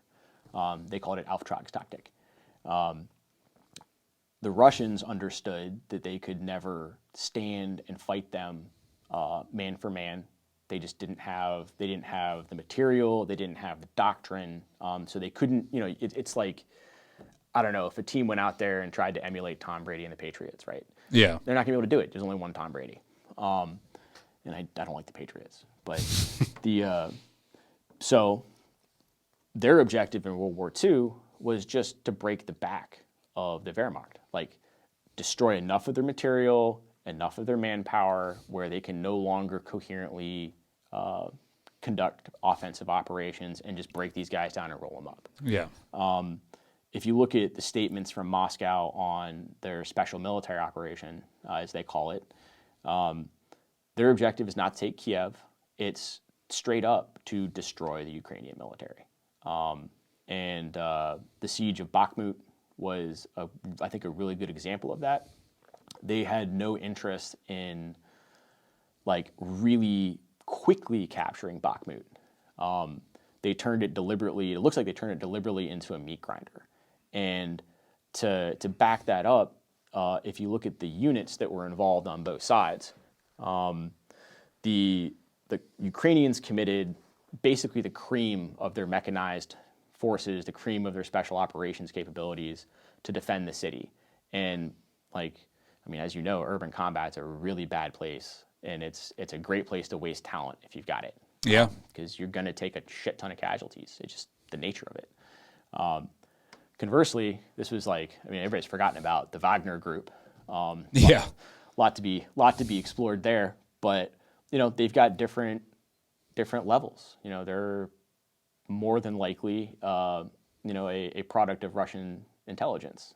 They're a contracting unit that's, you know, quasi-state oriented, and they have some really, really high-end capabilities, but then they've also got, you know, the low-end guys from prisons, you know, just meat for the grinder. Yeah. So Expendables. exactly. And they don't want to pay them. Like, it's Russia. Like, they're pretty cold. Like, so what did you see there? You saw a protracted, absolute slugfest between, you know, conscripts and contract mercs with very, very little overall value to the larger scheme of maneuver against the absolute best that the Ukrainian military had to offer. And what ended up happening? Like, the Russians eventually took Bakhmut. In the middle of that, they raised another 300 to 500,000 guys, trained them, mobilized them, and then dispersed them all across the rest of the line. You know, while the Ukrainians have not had the ability to recover. So, you know, if you look at it, you know, in terms of like the way America would look at that fight, like if we had a Bakhmut and we lost all kinds of guys trying to take some city of dubious strategic importance, there'd be an uproar, I think, across the country with all the body bags coming back. But what the Russians have done is they have cleaned these guys out and repositioned themselves, and they've continued to destroy the capabilities. To, you know, and that's kind of their objective, just to destroy Ukraine's ability to fight them. Yeah, grind them down. Yeah, just like wipe. I mean, in effect, wipe out a generation of guys, so they're not going to be a threat anymore. And it's dark, you know, but it's something that I don't. It's a tactic. Yeah, I don't think it's something that we can really comprehend. No, and nor do we. And like you said, we have no interest in trying to comprehend or talk to them about, you know, and like you saw it with Tucker Carlson. Yeah. He went over. He got demonized just for going over there and trying to have a conversation. Yeah. And people were like, "You're freaking, you know, traitor," and this and that. It's like, well, how are we going to solve anything if we're not able to talk to them? Absolutely. Right. And which is why we need a strong leader in office again. You know, and I'm hoping, you know, I think Trump is that strong leader. I think I agree. He'll find a solution real quick to all this for sure. Hope so. I really hope so. I really want to delve into, because we're going on a while. You worked for RFK Jr. I did. Right, on his campaign? I did. You just left not too long ago? Yeah, I left 2 days before my second daughter was born. That was end of December. Okay. So the reason I wanted to like get into this, right, is because obviously he's got a lot of popularity as he's, you know, been campaigning, and I've definitely heard him. You know, I think the one thing, he's been on Rogan, so obviously everyone's like, "Oh, he's awesome." He does have some good points. I definitely like his stance on the pharmaceutical companies and all that. I'm like, yeah, definitely those need to be gone. Yeah. But I think that is, you know, on that alone, people are like, you know, behind him. But his other policies, I want to get into because I don't know too much about him. I do know he's left leaning. Very. Yeah.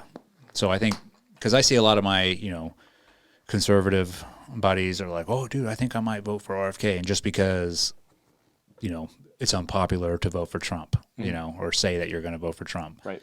So I'm like, well, that's pretty, you know, first off, that's pretty weak, you know, but I just also am like, you don't even know what his other policies are. Right. You're just going off of what he's spewing off on podcasts. So what I want to hear you got the inside scoop. Oh yeah. So let's see here. How do I best approach this without getting sued? Because he's one litigious motherfucker.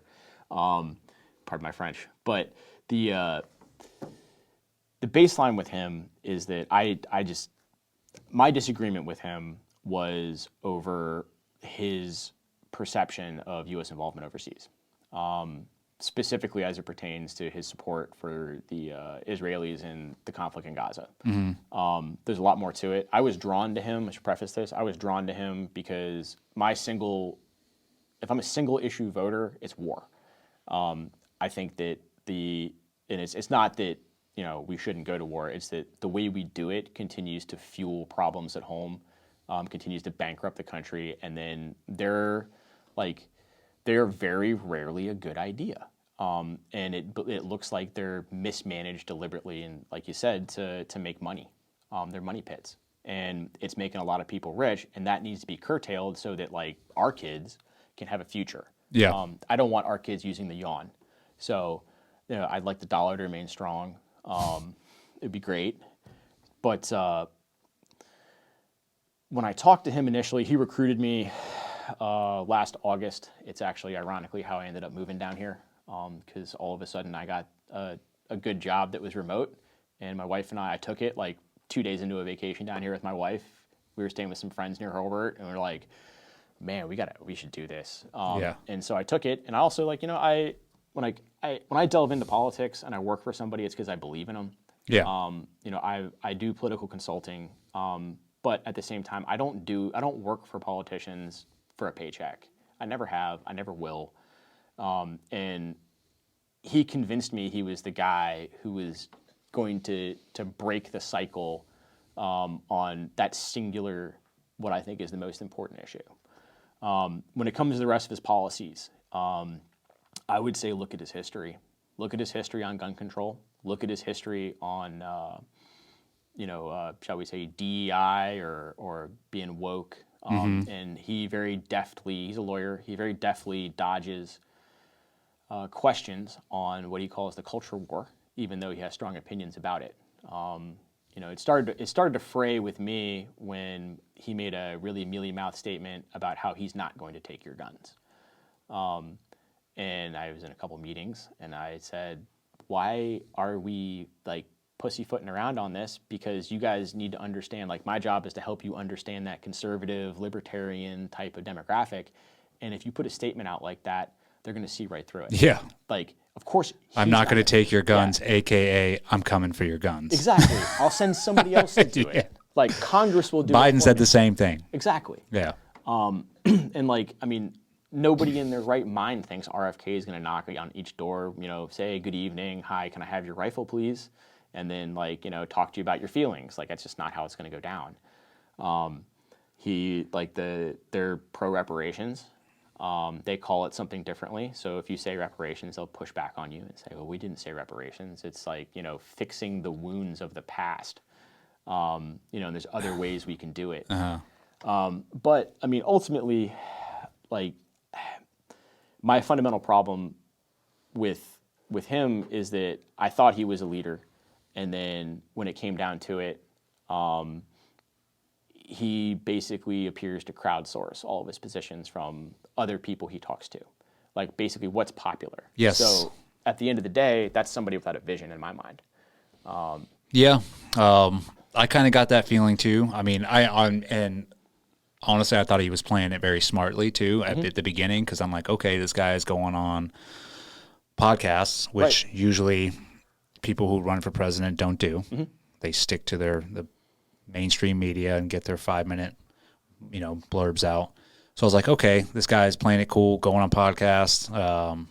But like you said, I listened to a couple of them, and I was like, I don't know what this guy's about. Right. A lot of them are spent around, his family and then what they've dealt with, and then also, calling out the CIA and blah, blah, blah, and then obviously the pharmaceutical stuff.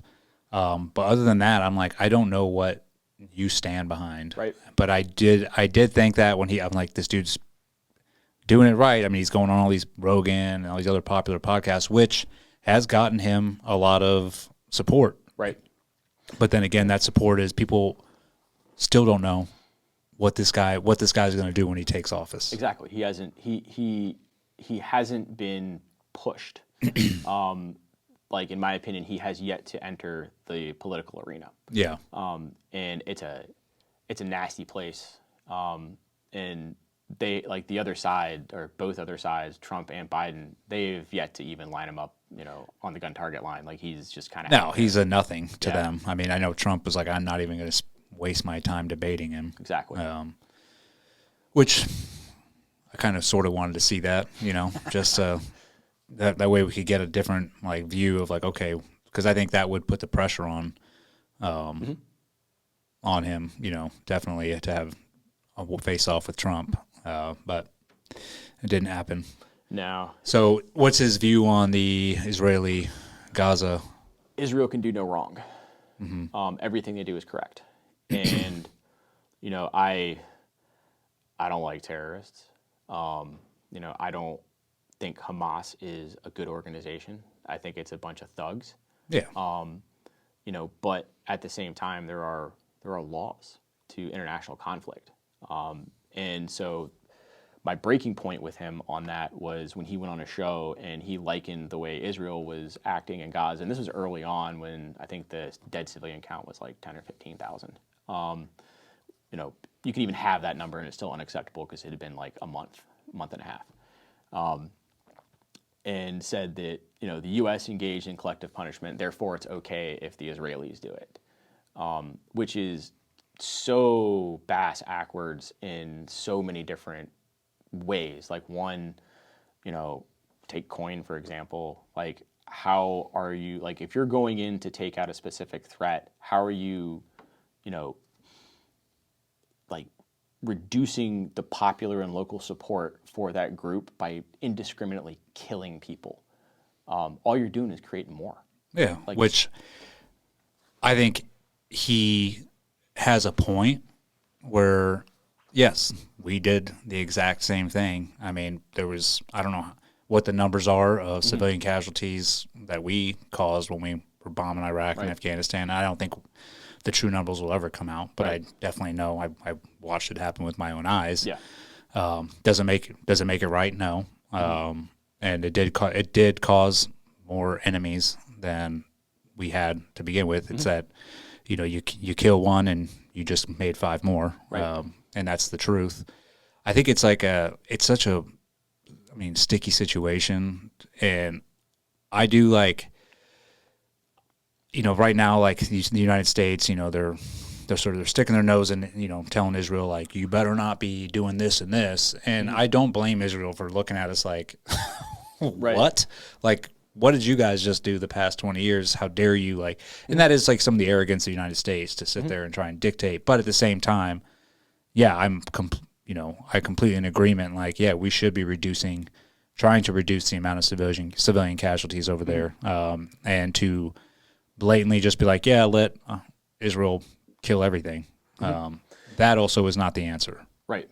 I think like one of the correct ways to approach this, I think the correct way to approach this, if we had leadership in the White House or anywhere, would be to turn to Israel and say, hey, we're going to support you, taking care of the problem you have, to put it mildly. But at the same time, like, here are your boundaries. And these are in place because we understand that you have probably the best intelligence service in the world. You have very capable special operations guys. You know who their leadership is. But most importantly, you need to prevent this from spinning out into a wider war. Like, that's our job. And we are the senior partner in this relationship. So if you don't like it, pound sand. Yeah. Like, and that would, but we can't. And it's this, and I look at like what the pushback we've had, like, I view that very cynically as just like political spin. Like, where they know that they have to say something publicly, the Biden administration does. So they go to their Israeli partners and they say, hey, we got to do this in order to save face. Like, you don't want us to go away in the election, do you? Because we've been really good to you. And they go, okay, here you go. But the real danger in that is inflaming tensions all across the the region. During this conflict, we've seen the Saudi Arabians go to Tehran for the first time in, I don't know, 30 years, 40 years, 50 years, somewhere in there, to sit down with them to discuss our involvement, like with the Israelis vice Palestine. It's provided a major entry point for the Chinese and the Russians because we are so disfavored. I think it was last week the Chinese bid on a whole bunch of Iraqi oil and natural gas production. Like not one American company was included. Like they now own. Like so, all those people who are saying we were going to war for oil in Iraq, well, we just handed it to China. Yep. And it's really dropping our standing. And from a tactical standpoint, like we are running out of munitions. We've burned all kinds of stuff in Ukraine. We're giving them even more, and I think we're setting ourselves up for a potential real problem where the rest of the world, the public opinion is turning against us for our involvement, the way we're doing it in Israel and what we're doing overall in Ukraine, but also I'm sure China's taking notes. Yeah, there always are. Yeah. I mean, they're playing the long game. Absolutely. And they're winning. Yeah, absolutely. And why would they get in our way if we're making a mistake? But even if, more importantly, like if they made a big move, like say on Taiwan, which I don't think they're going to do, that would be counter to Sun Tzu. Like they want to defeat us without firing a shot. They're doing a great job. So why break it up? But they understand that we don't have the munitions to hang with them in a long fight. It's 105 rounds worldwide are basically gone. 155s are few and far between, and we're spending all of our money, in these two conflicts over here, yet we don't have ship repair facilities in the Pacific of any kind of worth. So what happens if we get in an engagement with the Chinese and we win a 55-45 kind of fight, and we have a bunch of ships banged up? It's like, well, we got to drag them all the way to Louisiana, and they'll be in port for 5 or 6 years, and we lose all of our influence. Like we're gone. So it's like cascading failures and potential failures. Where I think if we had a strong leader, it wouldn't take much. It takes it takes DOD asking some questions. It takes the president saying, "Whoa, is there a better way to do this?" Yeah. And the longer this goes on, the more it puts us in jeopardy. So. Yeah, it's not looking good. No. Okay, one final question. Sure. What's your predictions for this year? The election cycle? Mm-hmm. Ooh, man. I'll say I was completely wrong in 2020. I think a lot of us were. Yeah. I don't know if that was I don't know if you were completely wrong or something happened to make you wrong. Yeah. But, a lot of things went bump in the night. Yeah. Which to me that blows my mind too, man, is like people, you sit there and like, hey, I think the election was stolen. People are like, oh, how dare you think that? Like, well, you're just, conspiracy theorists. And I'm like, well, I mean, it doesn't take a scientist to look at what happened overnight and being like, huh. Yeah. And then all the other factors involved. But, it happened. And we'll see what happens this year. I'm like, the one thing I can't predict anything, anymore. Yeah. You're like, everything is so nutty. Yeah. Now it's, yeah. I think Trump's going to win in a blowout. I would think so, the way things are going. Yeah. Yeah. And to your point about 2020, like to think that somebody wouldn't cheat to capture the most powerful post in the world. And I'm talking about an individual. I'm talking about a group of individuals. Yeah. Like when your average American will cheat on his golf game, like, tell an 18-year-old that he can buy liquor without a license. Like, hey, Steve's shop down the store will sell you a 6-pack without any questions asked. Like, people are going to do that. Like, and golf and booze are like nothing compared to infinite wealth and power. Yeah. So, but and there needs to be better safeguards in place. Like, you need to at least have voter ID or something. I wish that was, in place for this time around. You think it would be common sense? You think it would? I mean, but then you also, the way I look at it is, the left, Democrats, they've played it a lot smarter than the right. They are a lot more devious, and they're not afraid to use devious tactics. And I think the right is just too straight and narrow to where oh no, well, we're not going to call them on that, and it is what it is. And it's well, at some point you got to stand up and call a spade and Absolutely. be listen. And then, which I don't think this should ever happen, but fighting fire with fire, I think that's what it's going to end up coming to regardless. And then we're just going to have corruption all around. Yeah. Hopefully, Trump gets in office this year. I mean, we can't have another 4 years of this for sure. And one final point on that, I think Trump's most important decision he can make is who is his vice president. Yes. Who? Okay. Who do you think? Oh, man. I would say Ron DeSantis, but I don't think that's happening. I would love to see DeSantis, but I want to keep Ronnie here. Yeah, exactly. But I don't know. I think that I heard that J.D. Vance is a strong candidate, and I would think that would be a very smart pick. Yeah. Vivek Ramaswamy, says all the right things, but he's a good talker. Exactly. So was Obama. Yeah, and what blew my mind was when, I don't know if you remember this, I don't know, maybe close to a year ago, he literally ripped off an Obama speech in a debate. Yes. Word for word. Yeah. Yeah, so that's kind of a big no for me. But, people are, the GP is going to be looking at, who's going to be president after him, and if it comes down to, do we vote for Biden knowing that we're almost assuredly going to get a Kamala, Kamala Harris, the least popular politician in the history of mankind. Oh gosh, what a joke. Yeah.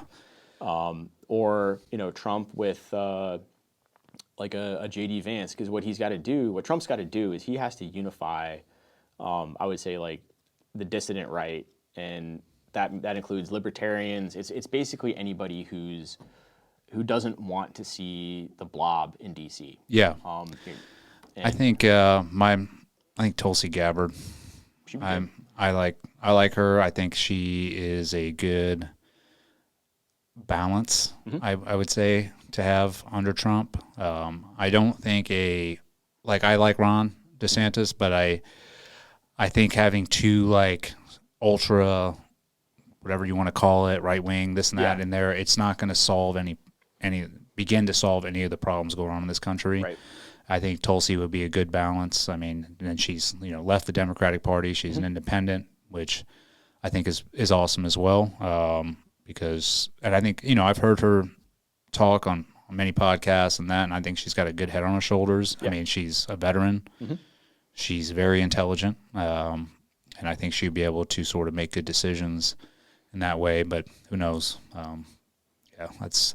That would be my vote. Yeah. But we'll see. I think that's a real good pick. It would. I mean, you'd bring in a lot of libertarians. I mean, she's kind of left on some issues, but but I think you need that a little bit. I mean, I think that's democracy. It's you definitely, you can't just all swing to one side and be this is the way it is for the next 4 years. I think it'd be good to have some leftist agenda going on, but it would balance themselves out. So because the problem now, I think, is just everything's the extreme right and the extreme left have taken over, and that's why it's so divided right now, because it's if you don't think this way, then you're on the other side. Yeah. I mean, I probably have some leftist ideas, I mean, but at the same, I'm conservative, but that doesn't mean I can't have certain ideas, that don't align. But if you even bring that up, they're like, oh, you're fucking this and this. And you're like, dude, I'm a human being that has thoughts, it's good to have balance. And that's why I think that, a good balance in there would hopefully straighten some things out. But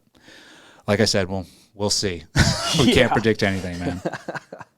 Well, brother, dude, that was a great conversation, man. Having you come in here, dude. You are full of knowledge. You got tons of experience.